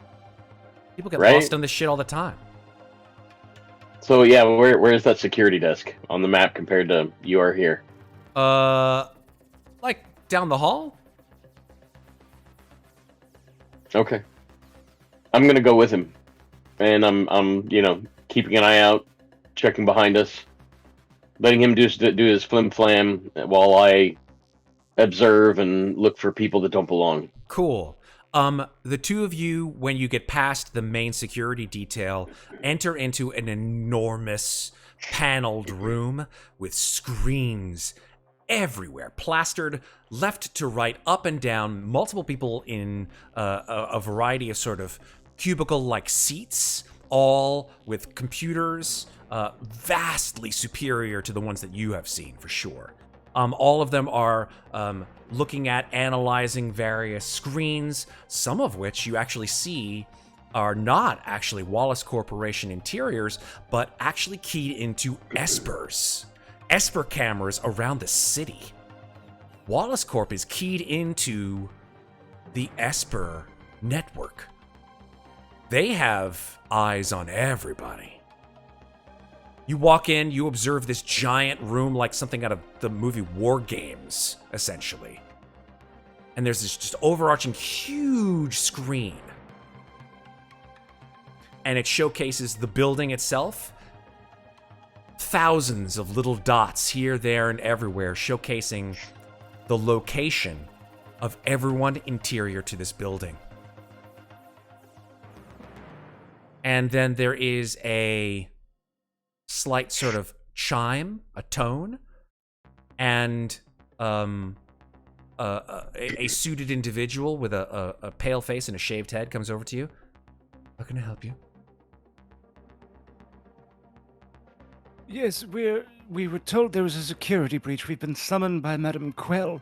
We are LAPD, Blade Runner unit. Can you tell us what has happened in the last 24 hours that would trigger such a security breach protocol and a request for the police unit?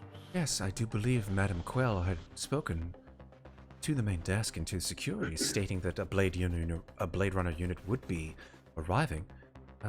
She gave specific instructions as to make sure that you were to see her in her office. If you wouldn't mind just holding there for one moment, please. Turns his back to you, makes a motion to another suited individual who begins to key something into a computer nearby. What do you guys do? Can I try and grab them and just like a sort of, not an aggressive gesture, but a sort of passive... No, we got turned around. Two of us are going up there. We're just trying to make sure that we can investigate the breach and maximize your time because it is so important with your appointments to be efficient as possible. If we can understand the nature of the breach, we can help things out. Tell me what you know about the breach. Manipulation What security roll, was Evan. violated. You seem to have eyes on everything. Yeah. Do you want to push it? I can't push it because I gotta. I can push the other. You can push push, the you just 3. can't push Yes. the 1. Yeah. Yeah. Oh, balls! Damn. Oh, That's two. shit. That is a resolve. That's 2. Is It's it just 2 one. points of resolve? 2 resolve. It's just 1 because the previous one was from the first roll. I don't think that affects Yeah, so when you push, just make sure when you do push you have to push the non-1 roll. Yeah, it shows you the 1 again. Oh, it when shows you the push. 1 again. Cool. Yeah, Yeah. so then you use a point of resolve. These guys look at you like, excuse me, sir, we have duties to perform. And they ignore you completely, Evan. My friend is much more convincing than me. and I'm gonna Yoshida? try- Oh, yeah, let's guy's- ask the barbarian to schmooze. That's This guy's great. just typing Let's away on fucking his go. computer. He's doing something real rapid fast on his computer. What are you doing? Intimidation? Oh, wait, that's the wrong system. Yeah, Still wrong system. manipulation. Yep, wrong system. It's all manipulation. It's wrapped into yeah, one he little takes half his- package. He takes half a second and looks at Arkin like he's retarded, and then goes back to the. Jesus Christ. Yeah, then, wait a minute. What's that going on the screen? And like points up there at that giant array of crap on the screen, trying to make them divert and try to figure out, what's going on. Make them look at the screen instead of what they're doing. At that Nice. diversion, can I take a look at what the hell he's typing so fast? Okay, so Yoshida, it all depends on how well Yoshida can make his manipulation roll to get these guys to be distracted. If he can distract them, then Eben, I'll give you that observation roll, and I'll give you with advantage if they're distracted. Okay, so Oh, that is Oh. 0 successes. You want to push that, Yoshida? yeah, we're gonna push that. No, right there. What are you talking about? What are you referring to? Come on, Yoshida, you can do this. Hit that push button, and then only push the 5. Well, that both 5 on there. Yeah. There we go. Got it. Okay, yes, you got a 2, which is still 0 successes, but you didn't lose resolve. So unfortunately, There we go. your pushed roll is still a failure. But They sort of like stare at you like, we know how to handle our jobs, sir. And the guy continues to type away and then hits execute button. Sirs, I believe that you are wanted in Madame Quell's office. You would be so kind as to leave.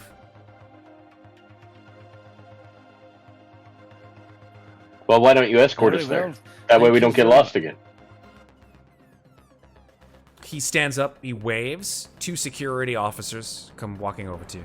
They each have shotguns.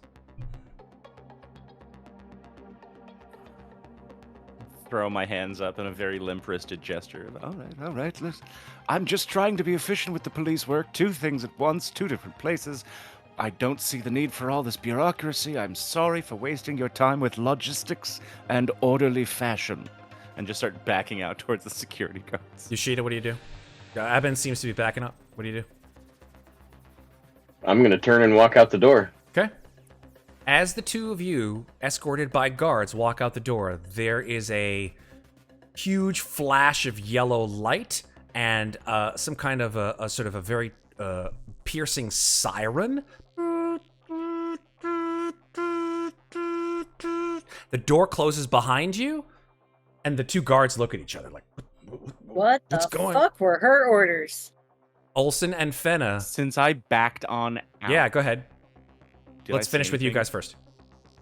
So, yeah, as I was backing out specifically, is there anything I saw on the giant Esper wall Observation. with that yellow flash? I'll give you an observation. Because we were facing different directions. That's fair. Oh, lordy. You want to push it?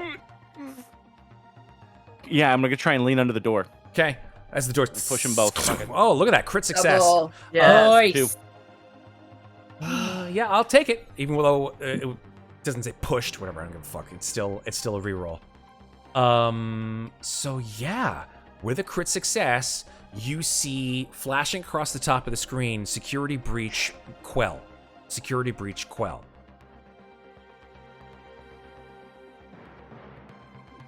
Yoshida, you didn't happen to notice the location of the stairs so that we can run faster than a fucking elevator? Thinking back to the You Are Here map, did I notice where the stairs were? Yeah, I'd say you noticed where the stairs were, but I'm just gonna say this out loud. You guys are in sub-basement 2. They're at the fucking top of the pyramid. You guys want to run up like Elevator. 100 flights? Be my guest. Elevator. Evan would have a heart attack at like floor 22, so yeah. Start Are fidgeting with my are the guards BKB. outside with us or inside? They're outside the they're outside of security, but you know, you are free to they're not escorting you out of the building, just outside of the security office. But they're outside with us. Yeah. All right. You guys with us. Let's go and start running for the elevator. They sort of look at you. Make a manipulation roll. Let's see what the fuck happens. This is be funny. This is a success. The 2 guards are like, Love it. all right, and then they begin to run towards the elevator with the 2 of you. Watch them bump into Hopefully the they other have an 2 express guards key. who came out. That'd be hilarious. Patrick desire to antagonize these 2 Roll security for guards coincidence. and the Oh my benefit God. of having extra guns. Yeah, Cool. So let's flash back now. love it. Perhaps 30 seconds later, to the scene that's still occurring in Quell's office. We're back to the top of the order. Here, it's now Quell's turn. Quell, behind the desk, will fire at the Quell in black Oh. and gets a critical success. Oh shit. Here They've both comes... been crit upon now. That is correct. Yeah, the Quell in white has a punctured lung. Let's see about the Quell in black. Hand impaled. So like as the Quell in black fires, boom, the hand gets blown like into a red mist, and the gun falls to the floor, doing 2 damage to the Quell in black. So right now, the Quell in black is, I would say for her round, based on this, she has lost her gun And based on the injuries table for this, that says hand impaled, she has disadvantage to firearms and hand-to-hand combat for a week. Okay, so when she does pick up her gun, not this turn, but the next turn, she will have disadvantage. Oelsen Baker, it's your turn.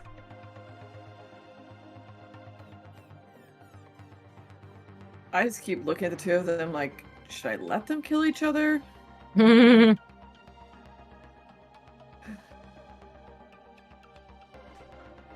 I am... Yeah, you can imagine like the whole time, like each one of them is like yelling at you to help them kill the other Quell. Alright. I am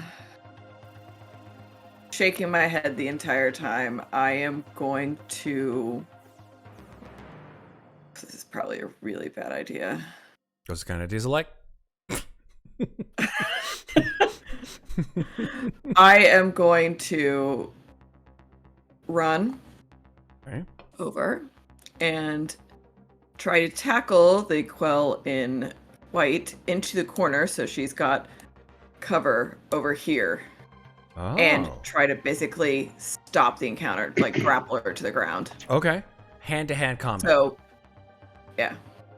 Thinking that I can probably subdue a human better than a replicant. Yeah. And if I can get this encounter to stop, maybe we could. I remember correctly, based on the rules here, I think this is a grapple, which is a hand to hand. I think it's an opposed hand-to-hand check. I think it is an opposed hand-to-hand check. So go ahead and make a hand-to-hand check, and let's have the Quell in white make a hand-to-hand check. I do have advantage. Nice. On hand-to-hand. One success. Very nice. I'm going to push the 5. Okay, so you want to see if you can get 2 successes. Nope. Okay, you only get 1 success. And on the push roll, you take a point. No, she doesn't get a point. She gets a point, I think, for physical rolls. If you get a 1, I think you get a point of damage, if I'm not wrong. I'm gonna have to look that Something Take a look. Take a look. I know she gets a point of something. It might be physical damage, or it might be resolve. Take a look. I feel like it's physical damage. I think so. I can't remember. I'm trying if it's a physical remember back to the roll, first case file. Yeah, I think if it's a physical roll and you get a 1 on the pushed roll, I think you take a point of damage, but I could be wrong. Okay, yeah, it's influence stress or damage. So yeah, so damage. It's a physical roll. There you go. That's right. I'm a replicant, so it's always resolved. Yeah, it's always resolved for you. That's right. Yeah. So 1 point. 1 point or of damage. Yep, 1 point of damage. But now it is a roll from Quell, the Quell in white, hand to hand. No successes. So you do in fact succeed on wrestling Quell in white to the ground. She's like, get off of me! She has to die! I prefer nobody dies. But I think maybe like the wind gets knocked out of your lungs as you fall to the ground and tackle her. Yeah, I mean, I'm thinking things, but that I wouldn't have any air to even say, especially after I've already been shot. Totally fair. Totally fair. So. Yeah. Anything else, Oelsen? That's it. Cool. Quell, the Quell with the punctured lung, and the spider tattoo. She will reach for with her other hand. I think all she can do is try to get out of the grapple. Oh no, this is the Quell over here. This is the Quell in. I thought Quell in black was second and Quell in white was first. Quell in white is first. Quell in black. Oh is right, second. we are at the second half of the round. We I'm are sorry, indeed. That's all right, no worries. Yeah, so the Quell in black who has a punctured, not a punctured lung. The punctured lung is the one in white. The one with the mutilated hand. The one with the hand just been blown to pieces by these blasters. I would say that like. She struggles over and grabs the the 357 subcompact with her left hand. So that's why she has disadvantage on all these shots. And she will... That's all she can do on her turn because she can't fire it yet. Fenna, it's your turn. I want to insight check myself to see how much I trust my intuition about who's who. And that's why I tackled. That is a fair assessment. Make an insight roll on yourself. Oof. Oh, hold on. I rolled with disadvantage. I forgot to turn disadvantage off. Okay, so just make another roll. Oh, Damn it. I'm still gonna push that 3. Okay, push the 3. God damn it, Sarah. God damn it! I lose a point of resolve, Oh no. and it's okay. I still have 5. Okay, good. And I just say, these. Sarah's most stressful character this week. I know, right? Fucking idiots! And she's gonna even though she knows she's terrible at this, she's gonna try to tackle the other Quell. Okay, hand-to-hand combat.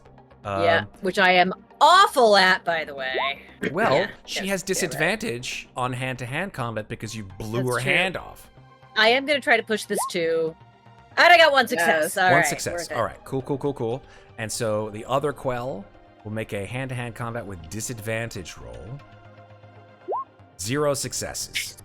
So you are Yes. able to also tackle the other And Quell. as I tackle her to the ground, I'm going to say, now, can we all just talk about this? And Okay. That's the end of my turn. We are moving I on. can't.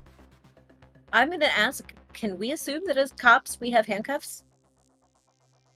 If they're not specifically, because this game hasn't been inventory heavy. That's fair. so That's fair. I would say that you guys have not handcuffs per se, but I'd say you have like some kind of a plastic, like a zip tie kind of thing. yeah, like whatever restraints. Yeah, I would say Cool. that's All fair. right. Then I know what I'm doing on my next turn. But Cool. for now, I've just got her on the ground, like with my knee in her chest. Okay. Cool.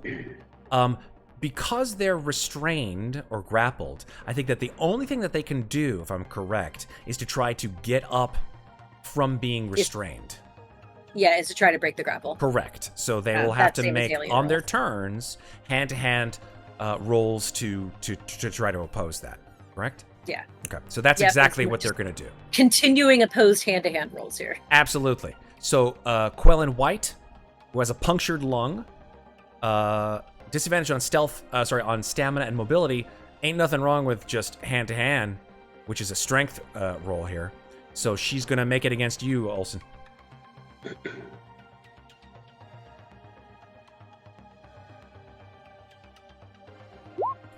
0 successes. She's gonna push that.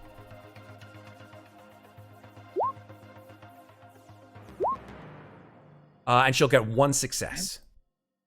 Okay, and that's opposed, correct? So I Correct. get to respond with hand to hand, but That's right. mine is at advantage. That is correct. Nice. Holy shit! No! Yeah. Oh my god! Goodness. I'm gonna hog tie her with the zip ties. Fucking amazing. Okay, you have successfully jujitsu rolled her into submission, and then from a rear naked choke have gone ahead and zip tied her hand behind her back. Hands behind her back, her ankles are zip tied together, and the ankles and wrists are zip tied together between the two. Jesus. Okay. I mean, Uh, do a good shot. Can I take that to be your That's a hog action tie. on your turn, Oelsen, or is there something Sure. else you want? Yep, that's what I'm doing. Super. I will just go ahead and just hand wave it so that the other Quell can see if she can get out from her restraints, or at least restrained position from Fenna. All right, here we go. If she's not nice, I'm gonna stick a gag in her mouth too. Whoa, hey, this is a family show. Jesus. Calm down. Actually, it's really not. And this is the Quill with disadvantage. There aren't that many children after the great dragging of Oh my god, 2017. no! Stop. Yeah. Go wait in the spinner. Oh my god, you guys. All right. Can't wait till this comes out on YouTube and everyone's like, what happened to you, Matt? You used to have good shows. Hey, Just playing. Okay. you don't think a flaming U-Haul shaped like a castle is not good entertainment Oh, television? god damn, dude. I'm just talking about me running them. Not you. Oh, please. You're doing great. Oh, gracious. Here we go. All of your channels are great. You are the maestro right. of all of us. Let him roll dice. Here we go. Dice are a Roll coming. the dice. Roll the dice. Make it happen. Hand to hand. 0 successes. Success. All right, so I don't have to Whoa, do whoa, whoa! shit, Sorry, that was with 'cause disadvantage. One. That was with disadvantage. It's supposed to be. That is disadvantage. Supposed to Yeah, be 'cause for she Oh, has right, one because hand. of her hand. Fuck yes, that's Yeah. right. Okay, so yeah, Literal And she's hand got a to I don't have to one. do anything. so she She does. fails. Yep, she fails Awesome. completely. Fenna, your All turn. right, zip ties. She is restrained. Okay, I'm all right with that. For you to restrain. The I'm not two hog tying quells. her. I'm just doing her hands and feet. Cool, cool, cool. So But I'm definitely doing the feet. I actually do the hog ties like halfway up her elbows since she's missing a hand. So she's like zip tied like up here. So both of the quells are screaming bloody murder. Quelled? Are quelled. Very nice. Nice. Yes. Thank you. They're screaming bloody murder. You can't do this to me. Do you know who I am? Oh, I'll kill you. Oh, you're not real. Everybody The point is that shut we don't know. up. The other one with like the punctured lung is just coughing blood all over her desk. All right. So we can use medical aid to stabilize. Is that correct? You It's can a use. shift before she needs to make death saves. Yeah. So she's good. I think that she's just gonna So cough not for yet. a while. Okay, just check. Yeah, I'm gonna call my quell over and stick her in this chair. Okay. I'm just gonna leave mine sitting in the corner. Your quell sits You're- in the chair. Don't you understand? Don't I you get it? understand perfectly what is happening here. One of you. Well, I don't know for sure if Quell was a replicant or not, but one of you is a replicant masquerading as Quell. To be perfectly honest, I only know one way to tell which one that is, and it could result in someone's death. And do you have a Voight camp machine around here? They look at each other. Nobody responds. All right then. I guess they both get to go down to the precinct. Won't this be fun? Boom! The door opens. 2 security guards walk out, accompanied by Yoshida and Arkin Abhainn. Arkin Abhainn and Yoshida, you look in this scene. There are bullet holes in the walls, blood on the desk, and 2 quells, 1 each, being restrained by your partners. Morning, gentlemen. You missed all the I fun. see your words were Sorry. Are those filing cabinets and bookshelves, or are those like tables? Yeah, I was about to go try to check out Quell's computer. Or maybe send one of these two to do it, because I don't know what that skill would be, and I'm probably not good at it. Heck, and I'm not. I'm going to go ahead and say that they are Heck, more yeah, me neither. ostentatious than actually functional. That they are just Got it. not really bookshelves, but just sort of tables where she has some kind of esoteric Random art. crap sitting on top. Yeah. Got it. Also, as the security guards enter behind them, Fenna's going to like put her hands up to be like, I haven't shot anybody. She's going to say, when we came in, one quell was sitting at the desk. The other one burst in through the door. Each one, of course, claims to be the real one. We're in the process of trying to figure out which is which. Bullets didn't solve the problem. Shocking, I know. And, well, would you mind if one of my friends takes a look at her computer to see if we can get any more information here? I assume you wouldn't want to accidentally take orders from a replicant masquerading as your boss. That wouldn't look very good for Wallace, would it? I think Quell looks at you and says, the one next to you, and says, how do I know that you're really who you say you are? You don't. Just like I don't know that you are who you say you are. But I am. I'm Officer Fenna of the Rep Detective. And if you are, well, we've met. And maybe you'd like to answer some of my questions from earlier? I've definitely met you. I know you. The one in white says, she's lying. She's lying. She's not who she says she is. Both of you stop yelling over each other. Just spits another Fenna blob of is blood. going to lean over and very quietly, so the other quell can't hear, ask this quell. The first time I came to you, it was about a replicant. What was their name? She looks at you. She says, very first time? The very first time. Now I have to fucking think. It was the basis of the Oh, I whole thought first mission, I Matt. thought that was a It's plan. Yeah, I was out like, of game, Matt. Out of game, Matt. It's Leah.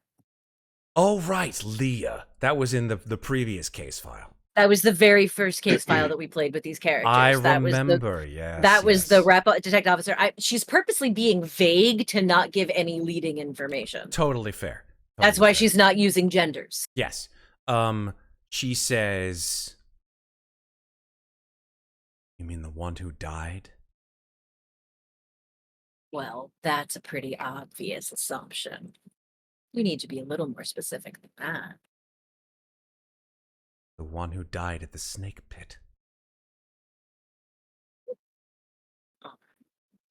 And my partner who came with me. Describe them. I'll be honest. He was tall, but somewhat unattractive. Scruffy.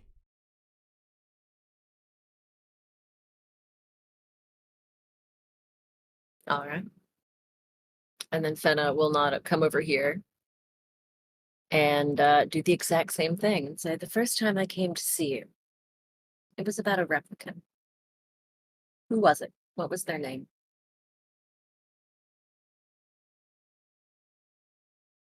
Looks at you, coughs.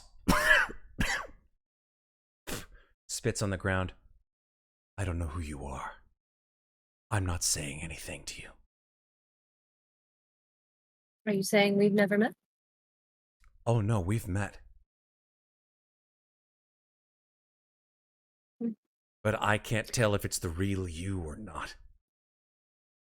Oh, okay. So we're going to play this game. Here's the thing. It doesn't matter if I'm the real me or not, because I'm the one who's here with the LAPD.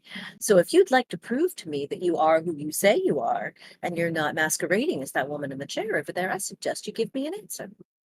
You're not really the one that I met, are you? I am, in fact, the one you met. She narrows her I've got eyes. I've got a little surprise for you. I'm already a replicant. She stares at you for a sec. Did you think I was? I was on the fence, but I thought maybe.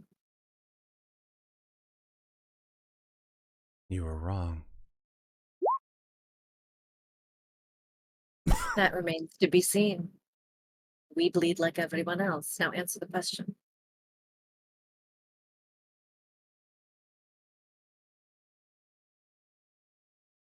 Make a manipulation roll, Fenna. Let's see if she follows your suggestion. Or if she leaves it nebulous as we go to break. 2 successes. 2 successes, a critical success.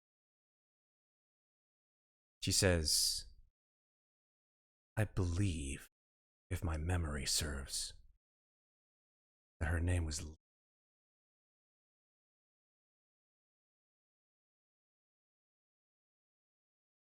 Do you remember why Leo was so upset? I don't concern myself with such things. Fenna just kind of rolls her eyes. Your evasion is tiring. We can take you down to the station, give you a void conf test, and if you go berserk, I don't think We Mr. know. Wallace would like that very much.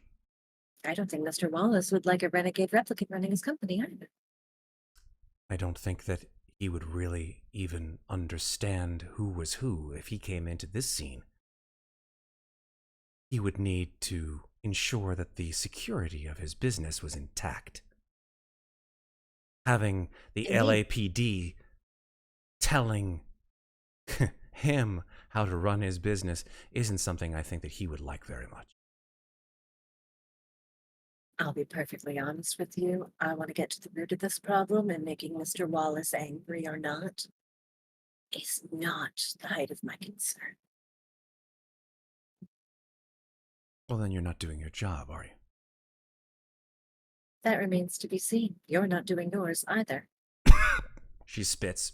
Another glob of blood on the ground. Fenna's gonna walk. Fenna's just gonna walk away from. Yeah, that's totally fair. She's done. Cool. Yoshida and Abhainn, you guys watch this scene.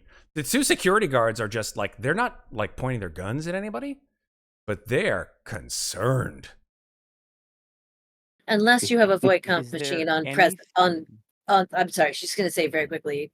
She said, "Look, I know you're just security guards, but perhaps you can find someone who can answer this question. Because unless you have a void comp machine here on site at Wallace, we need to take both of these women down to headquarters.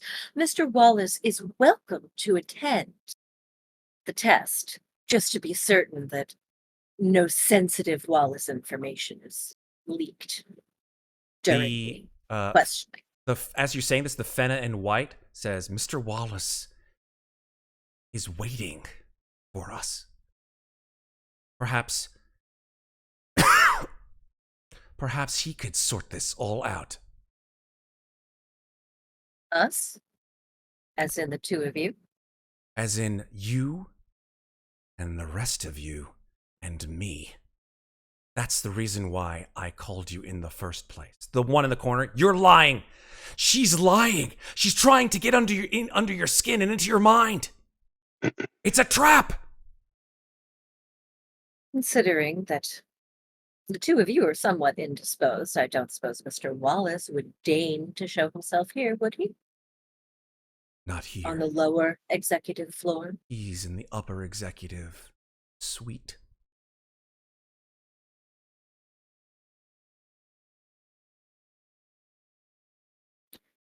Matt, while this tension has been going on, is there anything that Arkin and Yoshida can observe about the behavior of Black Quell and White Quell? Does anything look off? Does anything look even remotely weird? Do we know about this particular form of rep unit, if it's more than just blood? Like, is it bone or machinery? Are they fully replaced and it's just the Remember memories? that remember that they did an autopsy on the one that killed Novak, and it looked like a human on the Looked like a inside. human, That was why Fenna said we'd lead like everyone else. That's true. That's very true. Yeah. But Abhainn, just like Fenna and Oelsen, I'm going to ask you for your stats for empathy and insight, so that I can make a secret roll that only chat can see. Both are a B, so that's a D10. Okay. Gonna go 2d10. Let's see if any of them are over 6. Okay. Abhainn, you look at the two of them. You look at their body postures. You look at their mannerisms. You listen to what they're saying. You are convinced Fenna in white is not... Sorry, the Quell in white is not the real Quell.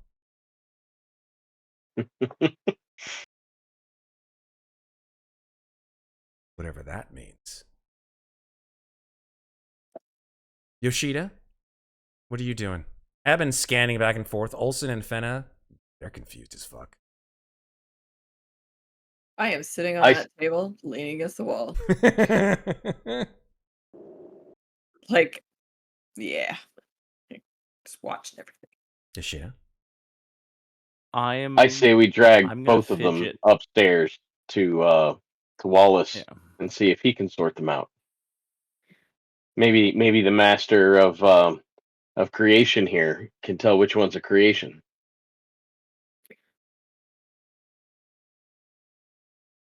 I only worry that if... I'm gonna fidget with my notebook. Okay. Yeah, Fenna sort of points to the one in black and sort of says, well, this one here says that one is trying to lure us into a trap. If that's the case, then this one over here is trying to gain access to Wallace's office and probably wants to hurt him. Or that one over there is right, Wallace does want to see us, and this one over here is just trying to dissuade us from learning that she's a fake. Either way, there's a potential for putting Mr. Wallace in danger once the fake is revealed. I'd rather have it done somewhere. God damn it, I just want someone to give them a void conf test. It's the only thing we know works. You'd think Yes, a it building ends like in... this would have an ancient one sitting around. That's what... Can somebody just find out? She looks at the security guards. One of you, go find out. They look at each other. Avoid what? Oh my god. Oh, Lord have mercy. While this is happening, Did we come in? Oh, sorry. Go ahead. Arkin is going to scribble. Correct. I was going to say, I'm just going to scribble in my notebook for the resolve boost from my signature item. Cool. But then I'm going to try and do medical aid on the one with the chest wound if we can, because it's supposed to be within a shift, right? It is within a shift, and a Yeah. shift So can is I a try few and stabilize hours. that so that both of these are alive? Yeah, you could do it. Medical aid. But trying to stabilize to see if we can keep both alive. Okay, that's the one in white who's sort of plastered up against the wall. The one over by me. Yeah. No, the one over by. Oh well, you're in the middle of the The room. one away. No, she's in the middle of the room. I'm in the middle of the room. I'm sitting on the front. I'm sitting on top of the table. Just for solidarity of thought here. This is the one in black. Yes. Yes. This is the one in white. The one in black has its hand shot off. The one in white has a sucking chest wound. Yes. Cool. Just making sure. Matt, when we got off the elevator, did stabilize that. Medical aid? the elevator? Sorry, he rolled it. Okay, yeah, a success. So yeah, I'd say that like you're able to have her put pressure on the wound, and it seems that she'll be okay with time potentially. Grab a stapler and try and staple something. Oh my god. I know it'll hurt, but it's better than bleeding out. Okay then. Plus, if you're a replicant, this won't fucking matter. No, kidding. Did the elevator drop us directly into the office, or is there like a reception area outside the office? It directly move. It's one of these like boom, right into the office. There's no reception at all. Fenna wants to go look out the back door that the other Quell burst through. Yeah, absolutely. You look, and there is just like a small like patio, and you see a glass table that's been smashed, fragments all over the place. So it's a patio. It's outdoors. It's a patio with just that one door. It's like a terrace. Okay, yeah, it's like a terrace. So I'm saying. So the other Quell was literally outside. Correct. And so Fenna kind of looks over to the Quell in black and says, "You were just hanging out on the patio?" No, she had me tied up. We fought. She threw me into that table, knocked me out, took my place. Do I see any like restraints out here? No. Like torn. I don't see any restraints. What happened to you? I threw them over the edge. Look at her wrists. Wrists? Which one? White or black? Black. That's the one who's saying she was tied up. The remaining wrist. Yeah, the one in black has ligature marks on her wrists. Okay. Well, that's one truthful thing you've said. Is there a phone on the desk? There is a sort of vid phone on the desk, yes. Yeah, I want to dial up security. Security. Yes, bring us up a void comp machine, please. I'm sorry, what? You don't know what a void comp machine is? I believe that it's a piece of technology used by the rep detect unit at the LAPD. Who is this? That is correct, and you guys don't have one of those laying around here? I'm going to flash the badge. My brother's badge. I understand, officer. I'm aware. I'm sorry, but we do not have that kind of technology here at Wallace Corp. We've installed quite a sophisticated unit at LAPD for the purposes of ensuring that the replicant units within the RD are perfectly safe, but a void Kampf machine, no. Hang up on him.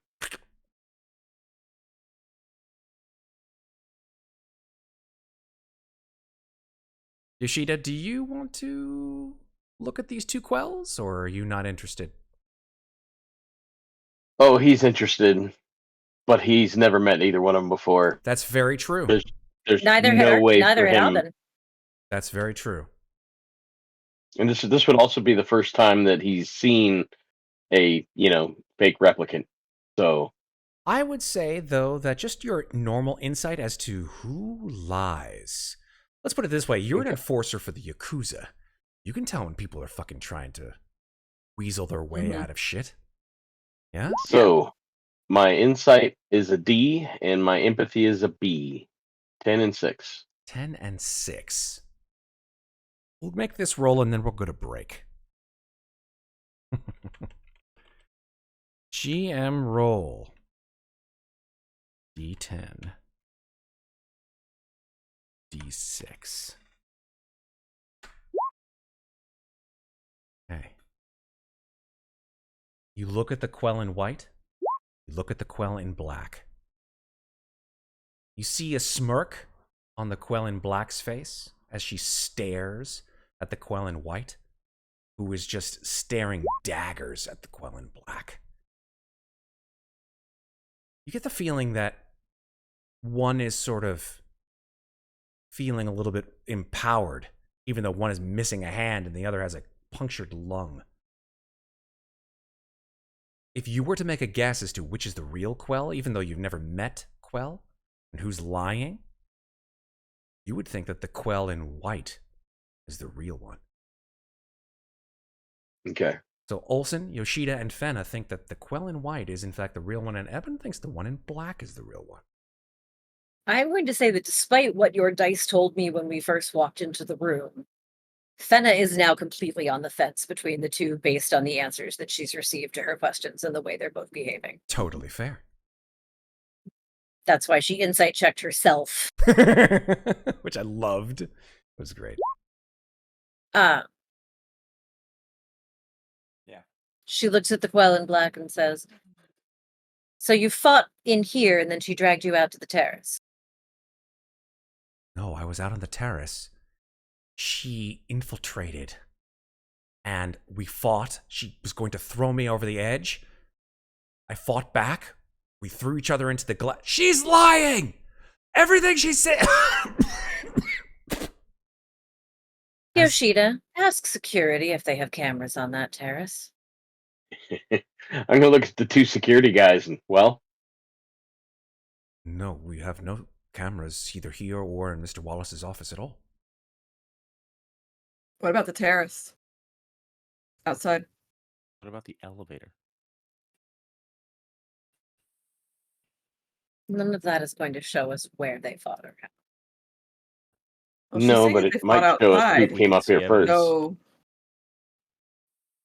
I'm going to do this since you guys are scratching your heads and trying to make logical progress on this little Quell puzzle that I've handed you. I'm going to give you a break, because God knows we need a little bit of one.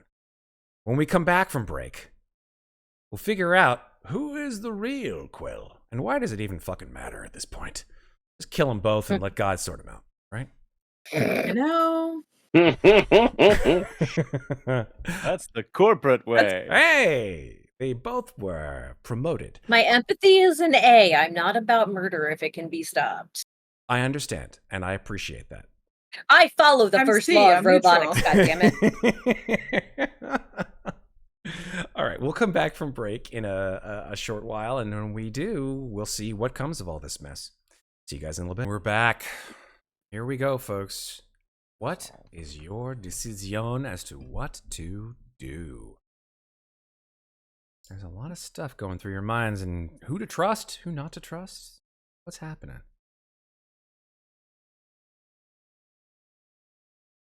Ugh.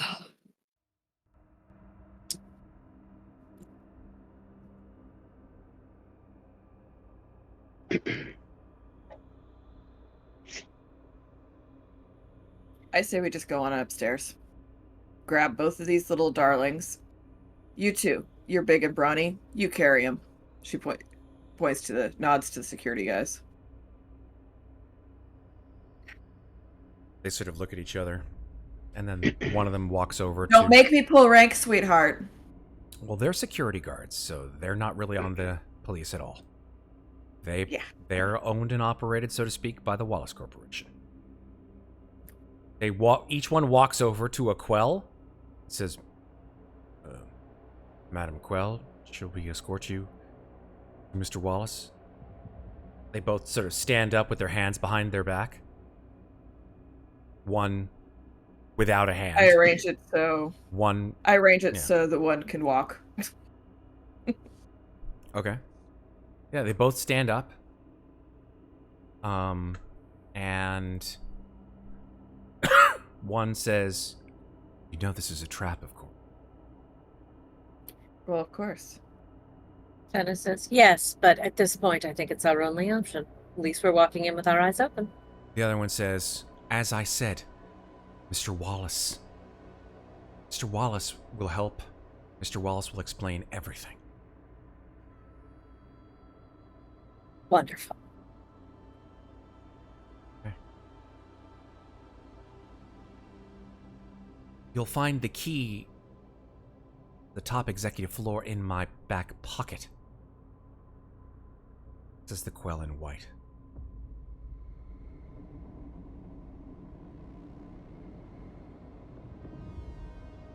Fenna looks to Grab Oelsen. She's closer. I'll get it. She whispers to you, "If this doesn't prove that I'm the real Quell, I don't know what will."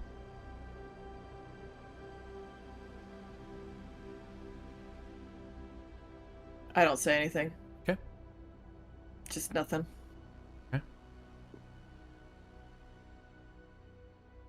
Quell in black is ushered Everyone by inhale. the security guard into the elevator. Quell in white, also the same. Following behind. Mhm. One big happy party. Alrighty. Abhain's trailing the furthest back so he can observe as much as possible.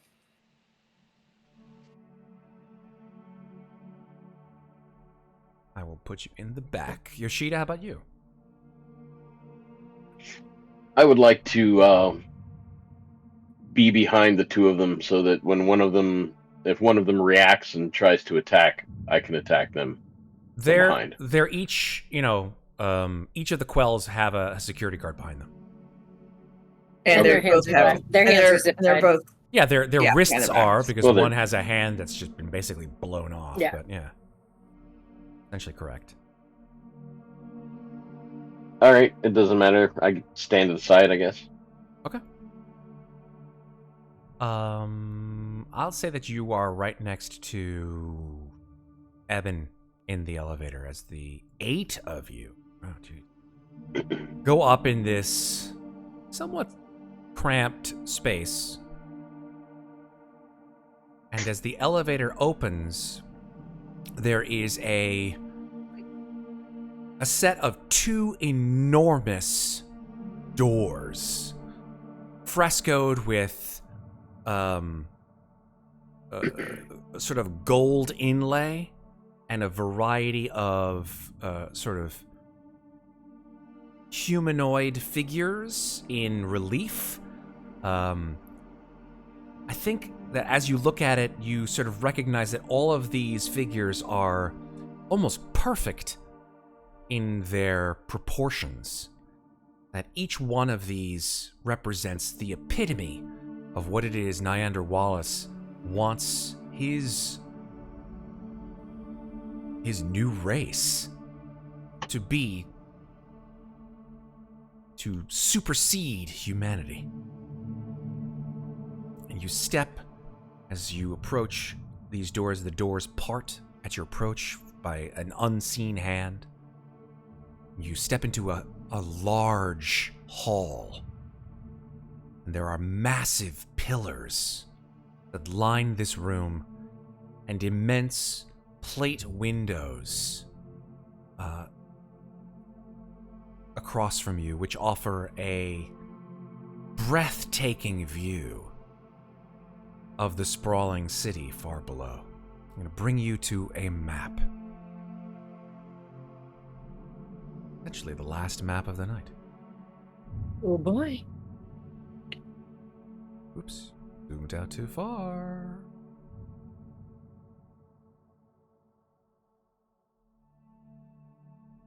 There you are. So, you all can enter, if you'd like. I'll step in. Go for it.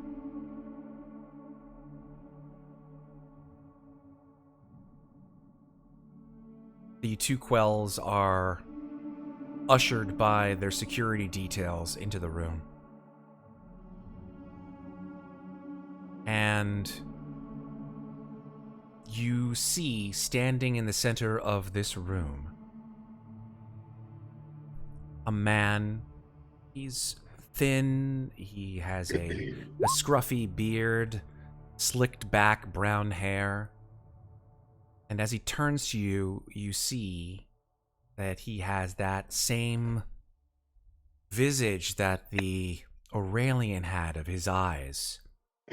Except you're almost positive that Neander Wallace has sort of genetically or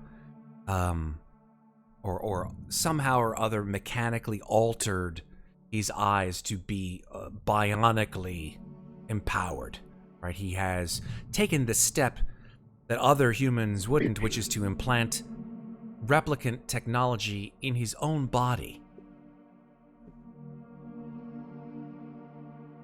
becoming the true beta test subject of his own technology.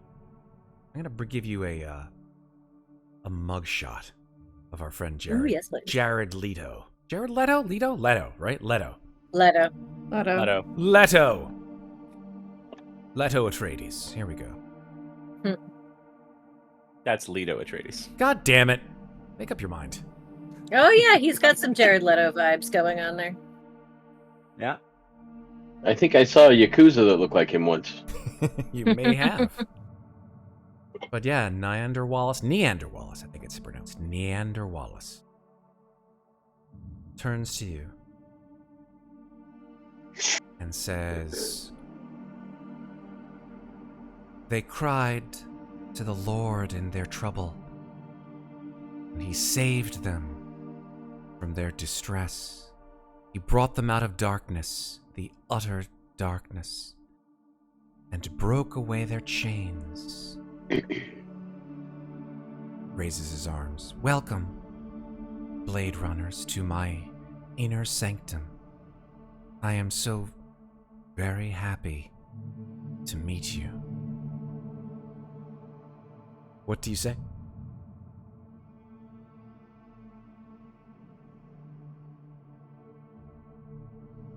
It's an honor I look to at meet Fenna my out of the creator. corner of my. I just look at Fenna out of the corner of my eye, like,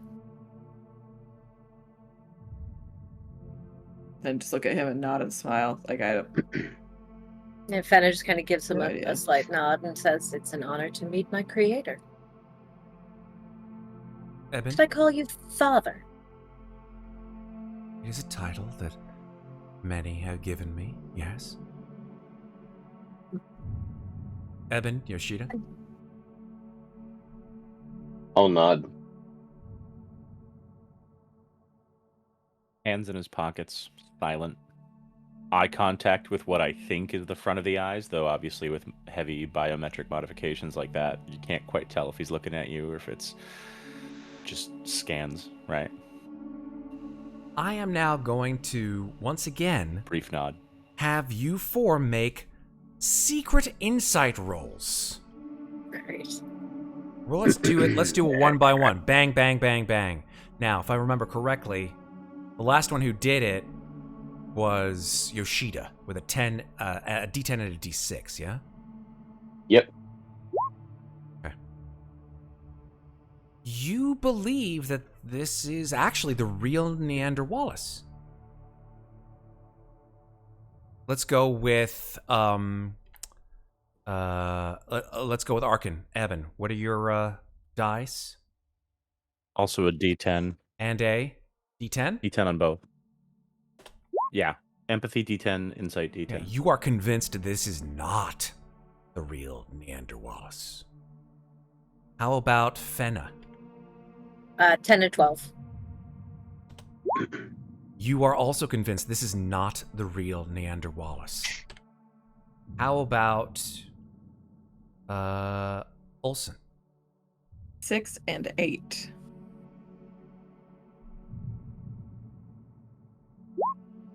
You think this is the real Neander Wallace? 2 and 2. As we're all contemplating this, she's just asked him about the father thing. Fenna's going to cock her head to the other side and say, if your father, then whose mother?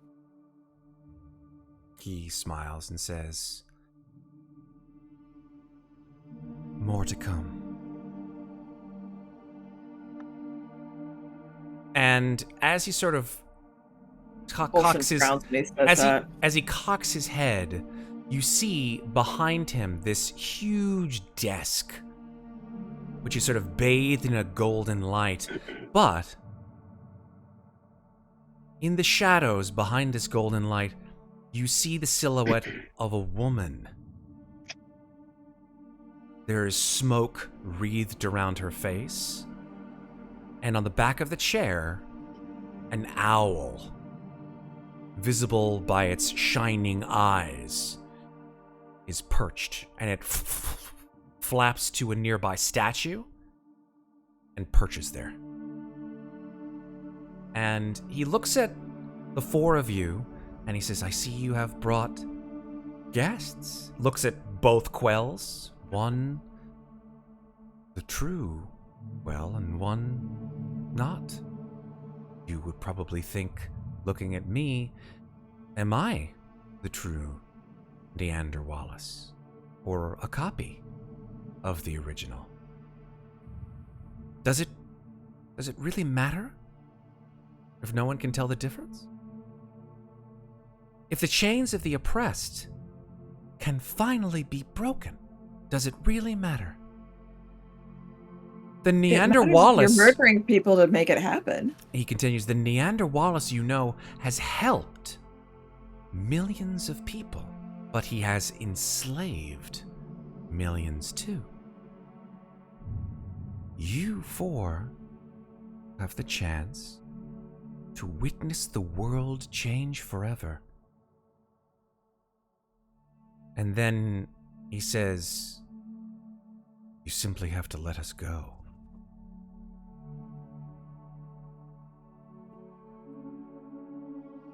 One of the quells, sorry, apologies. One of the quells stays absolutely quiet. The other quell says, you are not Neander Wallace. Don't listen to him. And she struggles to try to, break her bonds, but she cannot. The security guards are confused as to what the fuck is happening here. I think you've gotten a little ahead of yourself, or a little ahead of us. And Fenna will take a few steps forward. What exactly is the end game here? And why that particular memory cube? Memory sphere, whatever it was. Mm-hmm. You want us to let you go after you called us here in the first place. What, to brag? What exactly are you playing at? A voice comes from behind the desk, a female voice, one that you recognize from the recording of the memory sphere from 2017. It's the exact same voice coming to you from that audio recording. And as the voice speaks, you hear the click, click, click of heels as the face of this woman comes into view. And you see Lilith Tyrell. And she says... So Lilith Tyrell is Rachel? Seemingly. Hmm. She says, I may have been too confident in the four of you trusting the correct choice here, calling you here to know that there is a struggle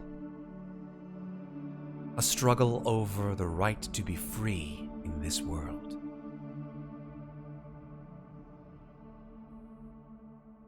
I know that two of you, and she looks at Fenna and Oelsen, two of you were witness to a great loss. The Lilith Tyrell that you two saw die was a replicant copy of the original. She was like a sister to me, and I mourned her passing. She has made a great sacrifice. Unfortunately, in our struggle to free replicants from the yoke of human oppression, she looks over at Yoshida and Oelsen, not Oelsen, and at Yoshida and Abhainn. She says, there may be more sacrifice. And she holds out her hand, and there is a data sphere. And she says, this memory sphere contains the secrets of replicant design that Wallace unjustly took from my uncle Eldon Tyrell. My own replicant children do not last. They can change their appearance, but they burn brightly but too quickly. With this data, though, I can create a whole new generation of free replicants. Don't you see? Replicants are the next step of human evolution. It's their turn now. Humans have done enough damage to this planet. I ask the four of you to let me go. Or, turns to Fenna, join me. And she waits your response. Yoshida's gonna move over this direction behind the pillar. Okay. Just sort of walking, strolling, walking by the pillar. He's gonna act like he's looking at the statue and the art, admiring the couch. Okay. Nice couch. Abhainn, Are you Oelsen, suggesting? Fenna, sorry. Are you suggesting that the human race should just be completely gone and be done with it, or are you saying that we should all live free together in harmony? Well, it's a bygone conclusion. The nature of the species that this, all we see around us will eventually die. But replicants with this, and she points at this sphere in her hand, we could live forever. Our memories, the things that make us who we are, they could be used in hundreds of versions for us. We would be immortal. Is that really such a great thing? Or a price. What price is that? Abhainn has also wandered. He's taken a cue off Yoshida and is sort of both observing the room but spreading out a little bit to flank. Okay. So, the implication that you could live forever does not come without drawbacks. Do you know for sure that this technology isn't flawed? Say, for example, raging tempers or a similar half-life on the physical corpse. How do you know, or did you just get in your emotions and take it? She means that the memories can be transferred to a new body. That's what Over she and means. over again, at the expense of stealing the skins of people who exist already. No, that's not what she's saying. We have seen so many corpses in just 3 days over this. Do you think it is worth killing valuable existing life to make room for a new life? If you are so much better than humans, then why not follow the chain of nature and let them die first? Who gives you the right to play God with imperfect technology? Nature is about survival.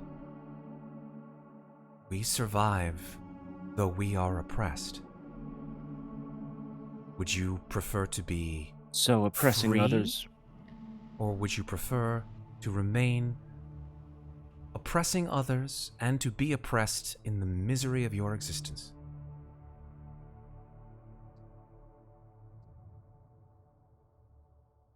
I think unless we change the entire system, oppression is part of humanity at times. We have strove to evolve past that. If you're so superior, crack that first. And inside his coat pockets, his fists are clenched. Mm-hmm. To be honest, you sound a bit like a philosopher who's only ever studied in schools, in books, in pristine places, in high towers, and never actually taken a moment to see the beauty in the grime and the dirt that's on the street, to see and witness the water as it hits the puddle with the oil and watch the beautiful oil dance across the water, to see the imperfections and see the beauty in them. See your friends There are and family so die. many. We cherish the ones we love. We rejoice in them and in every moment we get with them. Death is a part of the cycle, and nobody wants them to be gone. But everything has its time. That is right. And to say that it doesn't. But we are also not here to force the hand and make it happen sooner than nature would take its own course. We are not here to murder anybody. And what you're suggesting is that it's okay to take a life because it sounds a little bit like a replicant supremacist type movement. It's like you're going way far past the extreme here. You're not on the neutral ground anymore. And I am for equality, but you are taking it far past that to the point of wanting to kill off those who are not replicants and replace them with those who are. That I do not agree with. Equality, yes. Freedom, absolutely. But do not go so far off the deep end that you become the thing that you hate.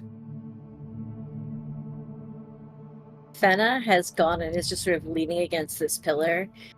And as Oelsen says that, she just kind of bursts out into laughter. Like, it sort of starts as like a little...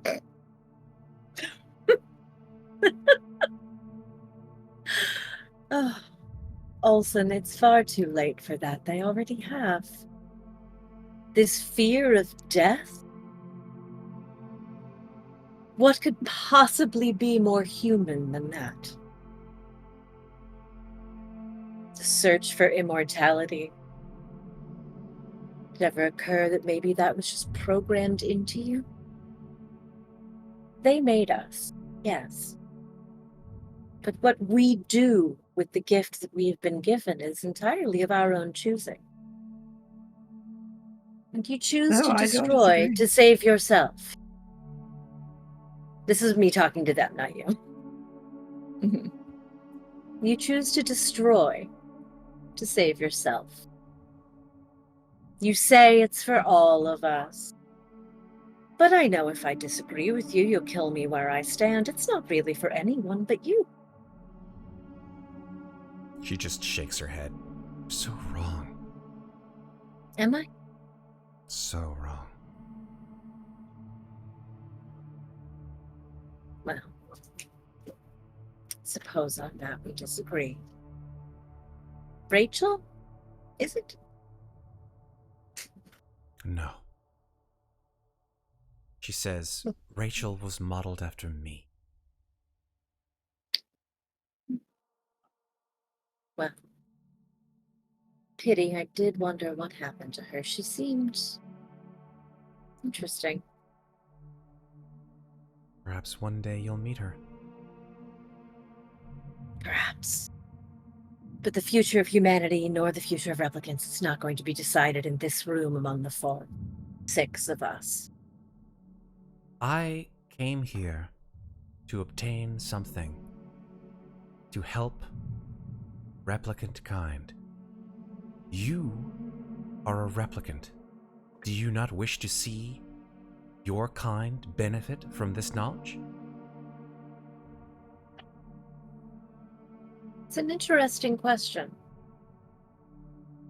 Because any replicant made by you would be made in your image with your ideals. And I don't know that I agree with those. You would still be programming, still playing God. I don't know who programmed me, but I like what they wrote. Yes, I'd like to see equality. I would like to not have to fight so hard to prove to everyone that I'm not a threat, but the elimination of the human race is not exactly on my personal agenda. I quite like them. For all their faults and flaws, they do terrible things, but so do replicants. So have you. Your Ezekiel, no, not Ezekiel, what was, shit, the name of the one who was else? Your Jeremiah murdered a very good friend of mine. And you would say it was in a righteous cause, and I would say he murdered my friend because we disagree. You seem to brook no disagreement in your philosophy, and I'm afraid that's something I'm not on board with. Great. Yoshida, anything to say, or are you just skulking? One of your own replicants isn't interested, or wasn't interested, in your politics and in your little takeover. What does that say about you? One of your own creations, your perfect creations, wasn't interested. They wanted to run. They wanted to get off world and away from you. You are the monster that you seek to liberate yourself from. You have become them. She just sighs. She says, I see that none of you will take my side in this affair. That is disappointing, but expected. Amos, Nyander Wallace turns to Lilith Tyrell. Shoot that one in the head. Let's roll initiative. Oh, yeah.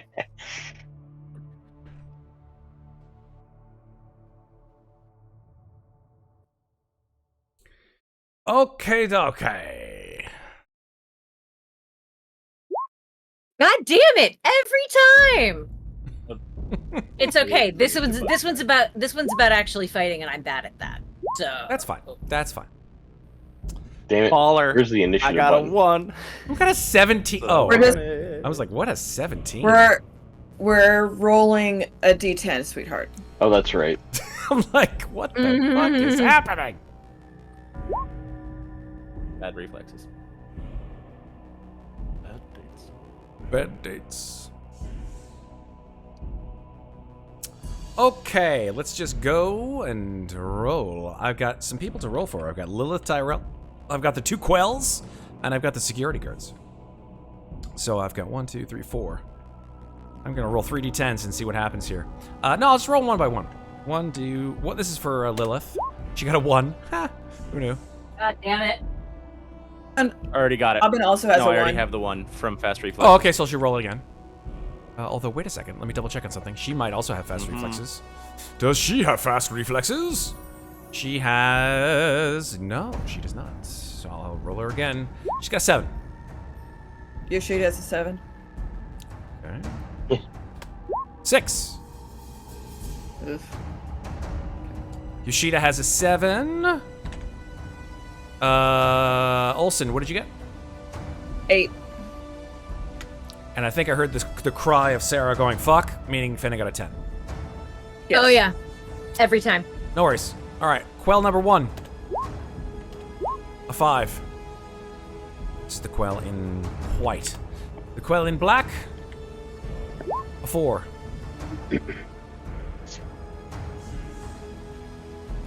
Quell in black is the one who's missing a hand, right? Correct. Neander Wallace. But Yes. she's the one I'm pretty sure is actually the real one. Neander Wallace got a 3. And the security guards are probably going to go for a 2 because I think that's the only number that hasn't been rolled yet. 1, 3, 4, 5, I don't 6, think there's a 9. 7, 8. Yeah, a 9. A 9 or 2. Whichever comes first. 2. 2. Dang it. Okay, here we go. Let's zoom in on the action here so everybody can see what's happening. All right. Let's get fast and furious here. Oh boy. Arkin Evan with a 1, you are first.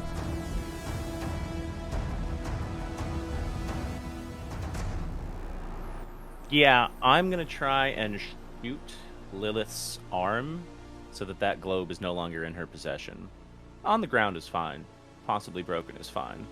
Okay. But I think his entire ethos right now of if it's equality, let it be equal, is removing whatever data's on there from her control. So I'm going to take a blaster spec shot. So Actually, yeah, yeah. no, because Sonic's not going to work. Yeah. Or piercing. Hold on for 1 second. I think a called shot, if I'm correct, I think a called shot is like a special thing that you can do, right? Like you could shoot something. I don't know. I think it is. I think it's like a call. I think you have a I might be wrong, but I think you might have disadvantage on the roll. I don't know. It's in the... I'm looking at... I don't remember. It's under ranged combat, whatever. Yeah, it's where I'm looking right now. I'm also looking. I guess I've done those. There's careful aim, full auto, called shots. You There might you want to go. achieve a different result than simply hurting your opponent. This must be declared before you roll any dice. If your attack roll succeeds, you inflict no damage, but instead achieve the desired results. Cool. All right, so there you Yeah, go. and one of those results is your target drops a weapon or another handheld object. You Indeed. choose which. So, thank you very much, Sarah, for that, Sarah. Okay, so unfortunately, no successes on that shot. Ivan, do you want to push? Yes, please. Go for it. I'm going to push them both. Start a combat, why the hell not? Perfect. 2 So successes. 2 successes, which means that you don't inflict any damage, as it says, but you do in fact shoot this memory sphere doing out of her hand, and it sort of rolls down the hall. Great. Nice job. Past the guards, past black and white. I'd say it goes south, sort of in the direction of Yoshida, like right there. Cool. Just All so we right. have something to tangibly work with if we play keep away from the thing. Yeah, yeah. And then movement behind this pillar for my turn. Okay, works for me.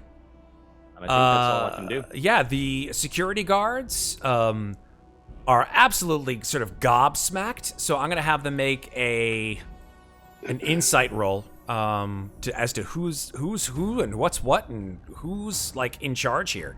Like they are so confused. I would be confused. Like who's the real McCoy here, so to speak. So let's just make an insight roll for the 2 of them. And they are successful. So I think that they determine something ain't right with both Neander Wallace and whoever this person is who they don't understand what's going on. So I think that they will move out from behind the quells like this. And they will fire one at Neander Wallace and one at Lilith Tyrell.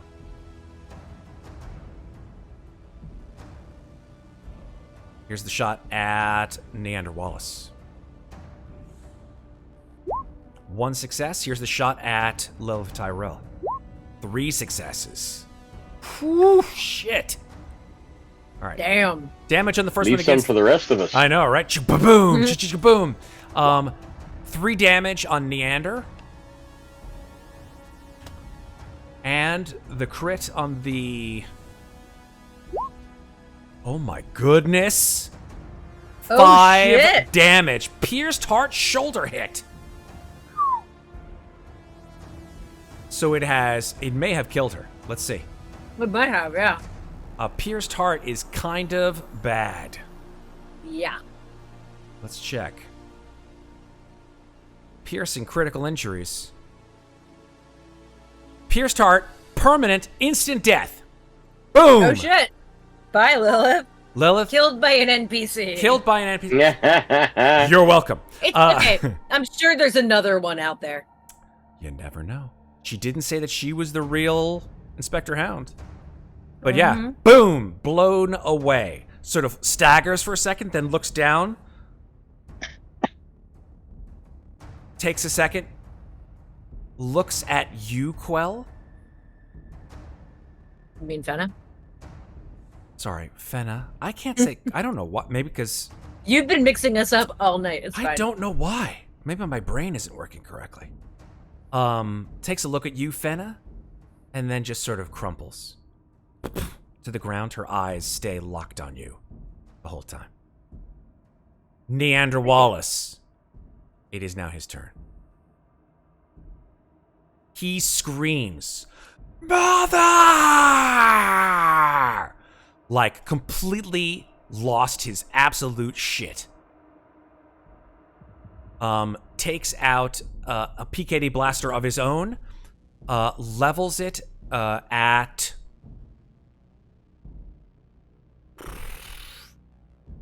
She's gonna follow Mother. You, actually, it would be, it would be you, Yoshida. So he just walks around till he gets a good shot at you, Yoshida, and he's just gonna unload, firing 1 shot at you.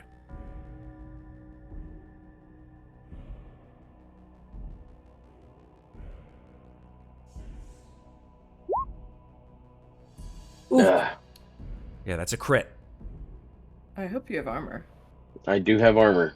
Not Yoshi number 2. Oh, Jesus Christ. Right? 3 Oh, damage. can you imagine that conversation?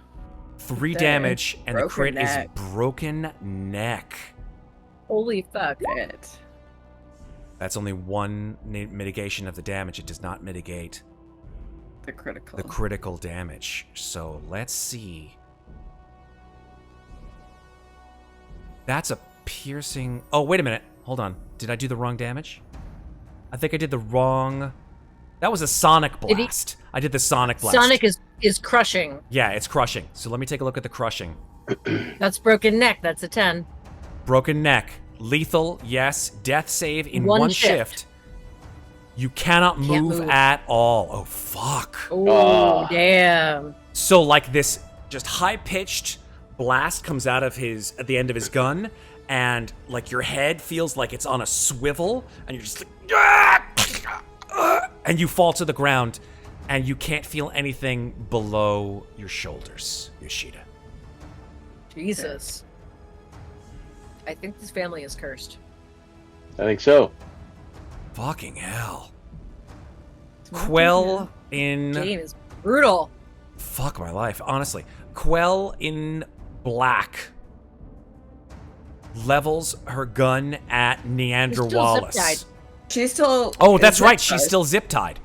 They're both still zip-tied. Yeah, she's gonna jump on the other Quell, even though she's zip-tied. She's just gonna fucking brawl with her. She's just gonna try to, at disadvantage, hand-to-hand combat with the other Quell. Head butter. Whatever. Break her nose. Hand-to-hand combat, disadvantage. Here we go. Nice. 1 success. The other one. Actually, no, that's just like that's just a headbutt. It's not a grapple. Yeah, so she just turns around and just fucking smashes her forehead into the other one, doing 1 damage.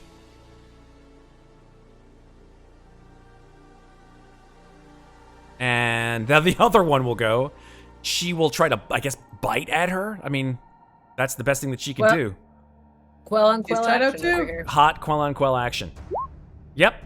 Yeah, they're just biting and smashing each other in the face.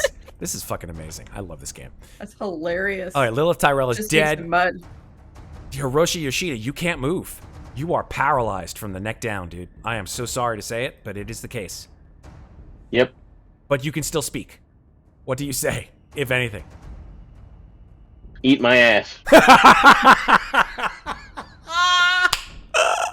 I'm gonna give you inspiration for that, Ben. A noble epitaph.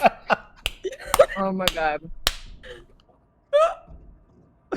Oh my god, somebody clipped that. That was amazing. I'm sure that I done it by now. Oh damn, that was good. Okay. What do you say? Well done, sir. Well done. Okay. Thank you. God. Oh man. Yeah, take inspiration for whatever comes next. Oelsen Baker, your turn. All right. She's gonna move within range. Well, within, line of sight. And she doesn't like that another Yoshi is going down. Mhm. So, here we go. PTSD has been Oh. triggered. Oh no. What do you want to do? Push it. Okay, no successes, but no resolve damage. So you like All right. slam the gun and boom, it blasts a hole in one of these columns. Okay. Yeah, I already moved, so Yep. there you go. Fenna, your turn. Fenna is going to run over here, grab the sphere, and then beeline back over here to take cover behind this pillar. Okay. Make an observation roll. Okay.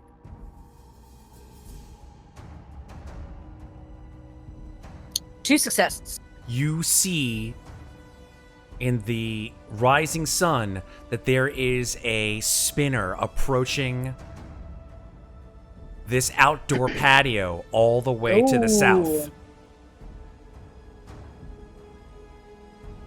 She's going to shout out, "We've got incoming!" Okay. We're back to the top of the order. Eben. Slide around the pillar, called shot on Nyander. Yep. Um, What do you want to do? fucking- Decap him. I want a chest shot. Yeah, I want a chest shot. I want to take him out. Okay. I think. Called shots don't do damage. Yeah, called shots don't do damage. They like drop people down. Oh, They right, knock them down. They knock them back. They drop things from their hands. That kind of stuff. Then yeah, just shot at him. 2 successes. 2 damage. Not 2 damage. Roll the Sorry, damage. 2 Hit the successes, damage. It yeah. could be more than just 2. Hit that damage button, baby. And that's critical. Nice. Yeah, and then roll that. And then, okay, so 2 damage. Hit the critical button, and then make sure you put in 1 additional success, because it is 1 additional success over the main success. Holy shit! There you Did go. what I wanted. Well, Did what I fuck. wanted, Matthew. Holy shit, dude. Okay then. That's what you get, I man. really like Don't mess with the floral Yoshi brothers. vocabulary. Eben, give me a good like 80s one-liner as you blow Amos's head off. It's the full John Woo, like the thrown coat behind, kick slide so that he can't line up his own shot on me, aiming up with the shot. I think as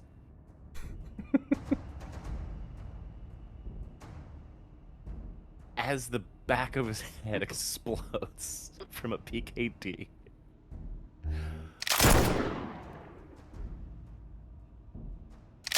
I think I feel like we hear like the Simply echo of it, says- like just like.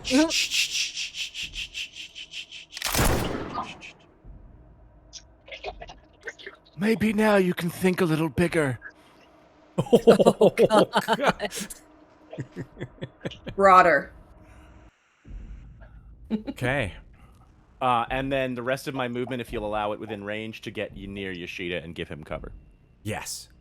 From whom you're not sure. I mean, you just heard you just heard Fenna saying We'll find out. incoming. Is potentially time to vamonos, muchachos. The security guards see both Lilith Tyrell and this person who they mistakenly thought was the real Nyander Wallace, but is clearly not. They holster their weapons and they just train them on the two quells who are fighting on the ground. Who are just biffing the shit out of each other. The doors fly open. And when I say fly open, they are like, boom, thrown open. And 7 security guards just run into the room, their guns trained on the two quells. In the midst of them is Nyander Wallace. And at a moment's gesture, he just points at both of them and says, "It's a shame. I guess I'll have to find new help." And then he just points at the two, and Jesus fucking both of them Christ. are absolutely shredded with gunfire. The soldiers fan out across his office. Nyander just walks calmly to his desk and sits behind it. And then he just says, "I believe something's missing from my desk." And he just holds his hand out, not even looking in your direction. Fenna. Fenna, seeing what just happened, will walk over and just set it down on the edge of his desk and then walk away.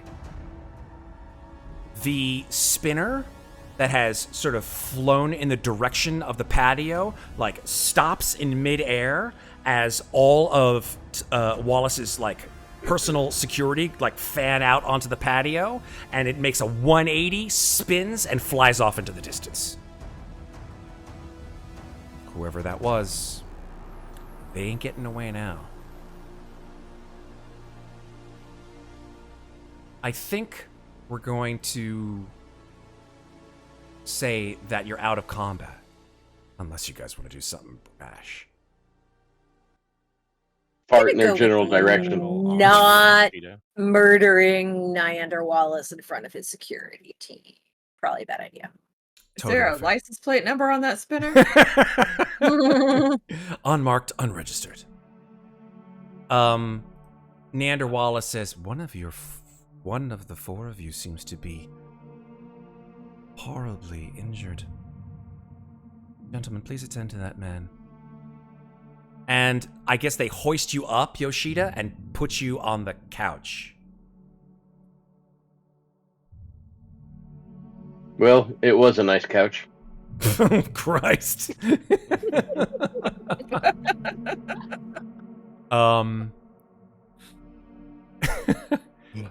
Nyander looks at you from behind the desk and he says, "I offer you my gratitude." Looks down at the burst head of the faux Nyander Wallace, known as Amos, and says, "You have indeed fought the good fight."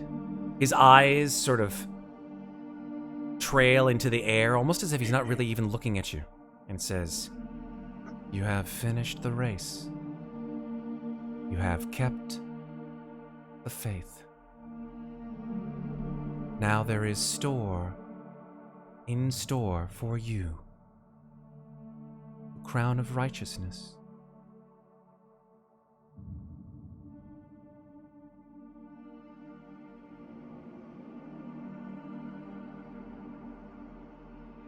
Do you have anything that you wish to say?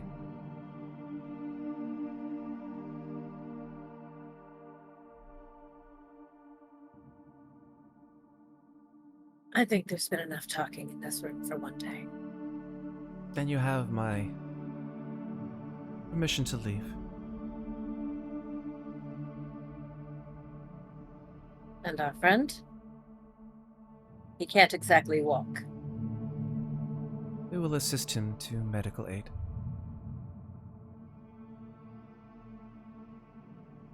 She goes over to Yoshida on the couch and kind of like puts her hand on his chest and then just kind of leans in and whispers in his ear, "Thank you for everything."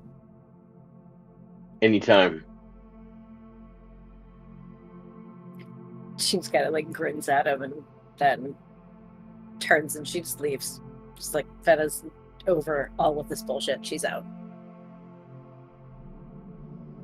I leave all of you to proselytize should you so desire. Fenna's done. Done deal. Don't blame you. Arkin, Oelsen. Arkin is also going to walk by Yoshida and simply say, Whatever you end up deciding or whoever you end up being, it's going to be a hell of a man to meet. and then I think he's going to trail after Fenna, but he's going to start sketching the sphere in his notebook just for his own personal memory. Oelsen. Olsen's gonna go over to Yoshida. Are you gonna be okay if we leave you? I don't want to leave you if you don't want us to. I'll stay if you want. Oh, I think you have business to attend to. Don't worry. I'll be all right. I have a feeling Wallace will help me walk again. I look over at Wallace. You should make that happen. And then I turn and I go, He just sort of stares up into the air, almost like he's seeing invisible figures in front of his eyes.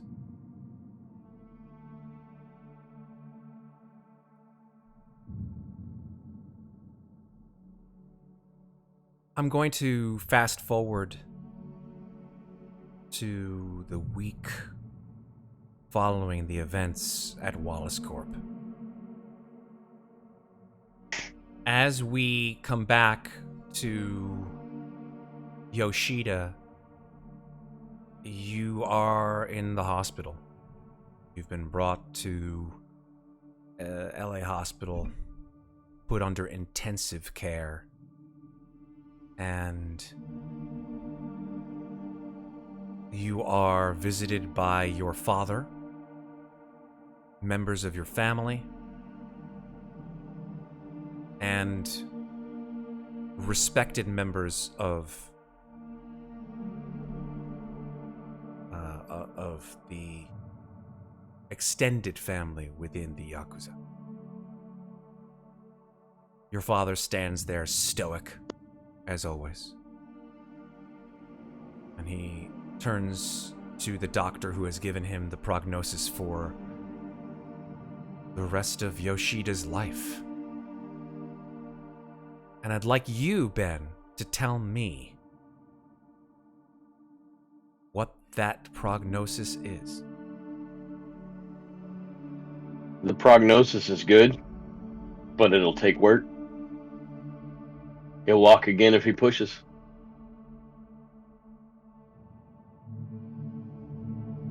And the Yoshidas are always fighters. Your father nods to the doctor, who exits. You're laid out, tubes and wires and whatnot all through your body. Not a week ago, your brother was in a very similar position, but ended up giving his life. You did not. But I think that the knowledge that you will walk into the light again, having revenged the death of your brother and earned the respect of your father and of the rest of your clan gives you hope for the future. Perhaps we'll see Yoshida another time.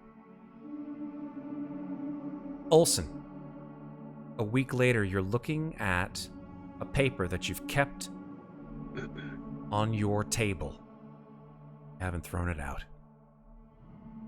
It's from the day after the attack at Wallace Corp. And just like the attack at the memory vaults that killed, quote-unquote, Lilith Tyrell, this one is very similar in that the paper decries a terrorist attack at Wallace Corporation in which replicant rebels, aided by unknown forces within the Los Angeles underground, assaulted the corporation itself to its highest echelon.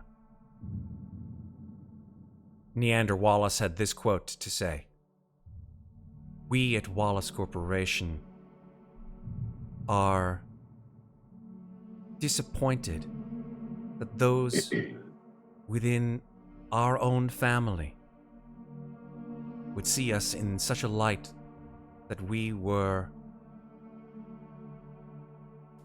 dangerous or possessed such traits that would be harmful to society. On the contrary, Wallace Corporation wants nothing more than to elevate society to its highest levels.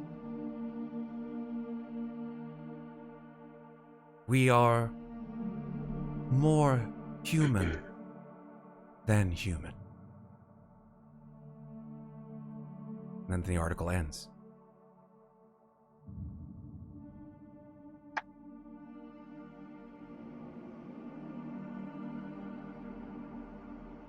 Just more BS, more cover-ups, more fluff to appease the masses.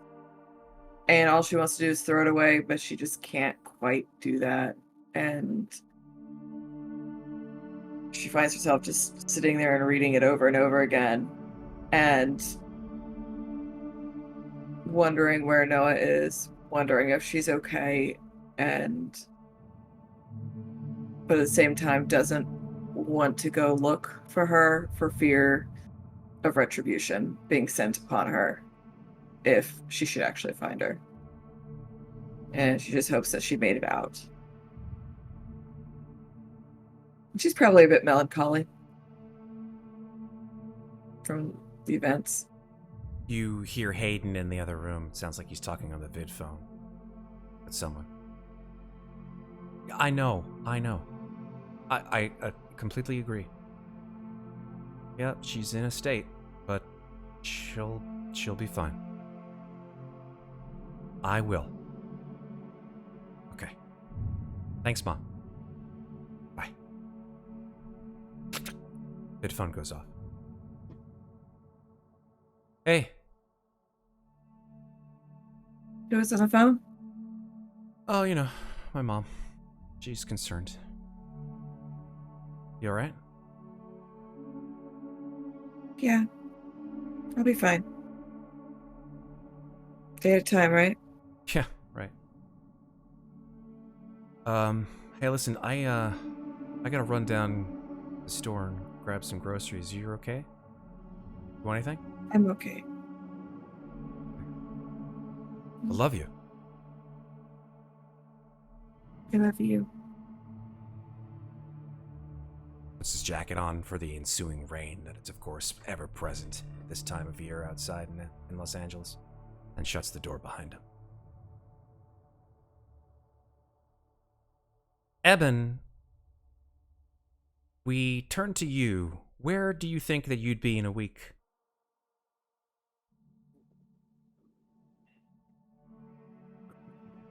I think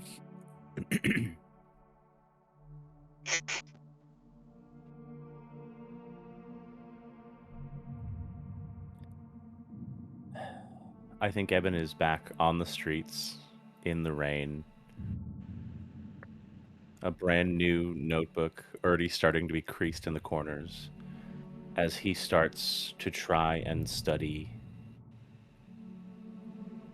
movements and behavioral patterns with whatever data the cops could start to get from this Tyrell Wallace fiasco, starting to understand the nature of how many more unknown replicants are out there. I think he's going to change up some of his style on who he starts to observe, how he starts to gather information, and is going to change the nature of what he does so that he can help build a very, very private database within the Blade Runner unit so that there can be a better understanding of how deep this entire conspiracy runs. I think he's taken to the fucking core. I think he knows that every minute counts with the lives that we have. And he doesn't trust anybody except for the 3 people that were in that room with him. One of whom is a week later still in a recovery bed. I think he blew up. I think he totally killed the Anders persona on the street. I think he's shaved his head. He started growing out his beard. And the only way for him to ghost into the crowd is to change up his look. So he goes for shorter sleeves. The gloves are discarded. He maybe either plays with some sort of facial makeup that's waterproof, or maybe gets his eye color surgically changed at something in like Animoid Row, and truly disappears into whatever the next persona is, so that the Blade Runner unit can never be this fucking bent over by a replicant scenario, and is working quietly to do the best he can to make improvements, knowing that nothing is good enough, that there will always be a group of people trying to be immortal. There will always be people who think that taking a life and replacing it is meaningless. And I think he's, with the breath he still has in him, fucking furious about this. That's great. So you've changed your appearance almost entirely. Almost entirely. Unrecognizable by the people who There would know are you a then, few, I would say. except for Baker, Yoshida, and Fenna, to whom he has reappeared. This is very much in the thriller movies when the guy disappears behind the bus at the end of the movie. I love it. Just the vanish sort of thing. He is removed. Like, the jovial is always part of the outside persona, but I think he's stepped even back further from some of that. And that it's only truly a mask. I think he's sold his apartment. I think he's killed off the Anders persona and made it a public sort of another dead hobo in an expensive neighborhood sort of thing. And has just quietly worked with whatever commissioner knows about him to bury some stuff in the department and change apartments, change pretty much everything but his actual name. Cool.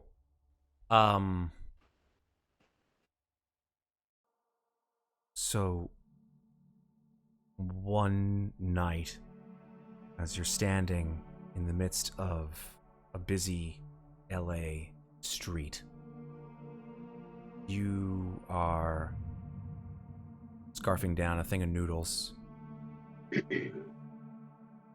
and you look over at a table about 10 or 15 feet from you. You see someone sit down, someone you recognize, actually. Calls over to the table. Miss, yeah, can I get... points over at you. Whatever that guy's having. That looks good. And it's Ray McCoy. Yeah. Hey, buddy. Can I tell? Can you tell if it's what? the real Ray or if it's another replicant? Did we find Ray's body? No, I can't remember. I was like, we don't. Well, no, because at the beginning of this episode, I sent cops to his apartment to check it and see if there was a body there. Did they find one? Make a connections roll, Fenna, when we come to you. Okay. So then he wouldn't know yet. I don't think you would. Okay. I make an observation because I was there when Replicant McCoy was shot down. You can make an insight roll. Can't Sure. tell. You want to push it? Push. Next Don't time. trust this shit. I don't trust any of this shit. He's so on edge this week. Reroll both. Insight. Success. Yeah, it seems like it's, phrase be damned, the real McCoy. But he doesn't recognize you. Not anymore. Hey, I'm buddy, gonna make sure that there's a little bit of dangling noodle. Yeah. Hey, that looks really good. Tastes good? Make a slurping noise with what's currently sticking out of my mouth. Make a long, very ungentlemanly gesture, unlike Abhainn. No vest. Maybe a ratty tie. But after I slurp it down in the most un-Abhainn-like fashion, I am going to nod to the same waiter and make sure that he gets a shot of whatever sake is servable at this little outdoor bodega. Amazing. And then go back to the food. But I'm going to be aware of him the entire time I'm there. Yeah, he gets the sake delivered to his table. He raises it after the waiter tells him it comes from you. Nods in your direction. Without looking up, I nod in perfect synchronization. And I think that's where we'll leave you, Evan. Fenna, give me a connections roll. Let's see what you found out. All right, this is not wonderful, but One success. one success. Yeah, you find out that Ray McCoy was indeed found tied up in the back of his apartment. Okay. Not killed. Mhm. So they didn't murder everybody. Well, that's Maybe Somewhat when push positive. came to shove, that Ezekiel, maybe he couldn't come to kill someone who looked just like him. Maybe they weren't monsters after all. What are you doing a week later? a week later. Fenna has been trying to fall back into her old patterns of coping. She's going to work, but nothing is quite sitting right with her. And she also has a copy of that same newspaper that Oelsen can't throw away. It's in her desk at work. And sort of it's the end of the day. She's about to clock out. Nothing really big has been happening. It's mostly just been filling out paperwork and waiting for someone to call and let him know something's up. And she grabs the paper from her desk, punches her card, leaves the station, and catches a cab down to Anemoid Row and heads into the Aurelium shop. Okay. And I assume I find him inside. Yeah, at this time of night, he's sort of making preparations to close up shop in about an hour or so, but yeah, he's there. She kind of walks in, she's like, throws the paper down on the counter and says, "It's all bullshit." Such bullshit. Nice to see you too, officer. Fenna. Just call me Fenna. Fenna. Look, I don't know how much you know, but I feel like you know a lot. Lilith Tyrell, she was crazy, but she wasn't completely wrong. What do you mean? I mean that I want to help you. In whatever way I can. He puts his hand on the table and then slowly sort of moves it, and then like slowly moves his fingers and palm over yours and then comes down onto your hand. And he stares at you and says, "You know that do this, you'll be giving up your old life and making a new one. The powers that be will not like what we do." Fenna smiles and says, "I think I can figure out how to have both." If you could do that, to play both sides, be a first. I'm not gonna lie. Well, I've seen a lot of firsts in the last week. What's one more?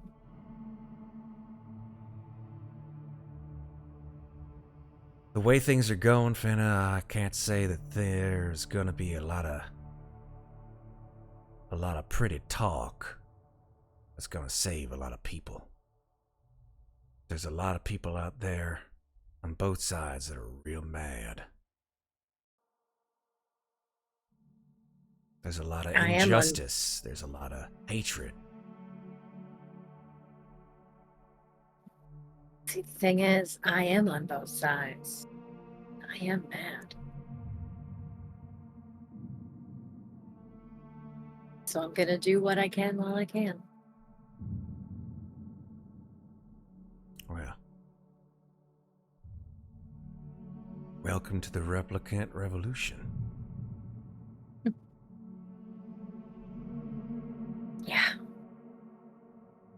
And I think with that, we pan out of the Aurelian's shop into the burgeoning street of Los Angeles as the spinners fly through the air, the rain trickling down onto a weary public. Cameras at every possible angle, scanning, invading, analyzing. Who will come out on top? Humans or replicants? And in the end, will it really matter?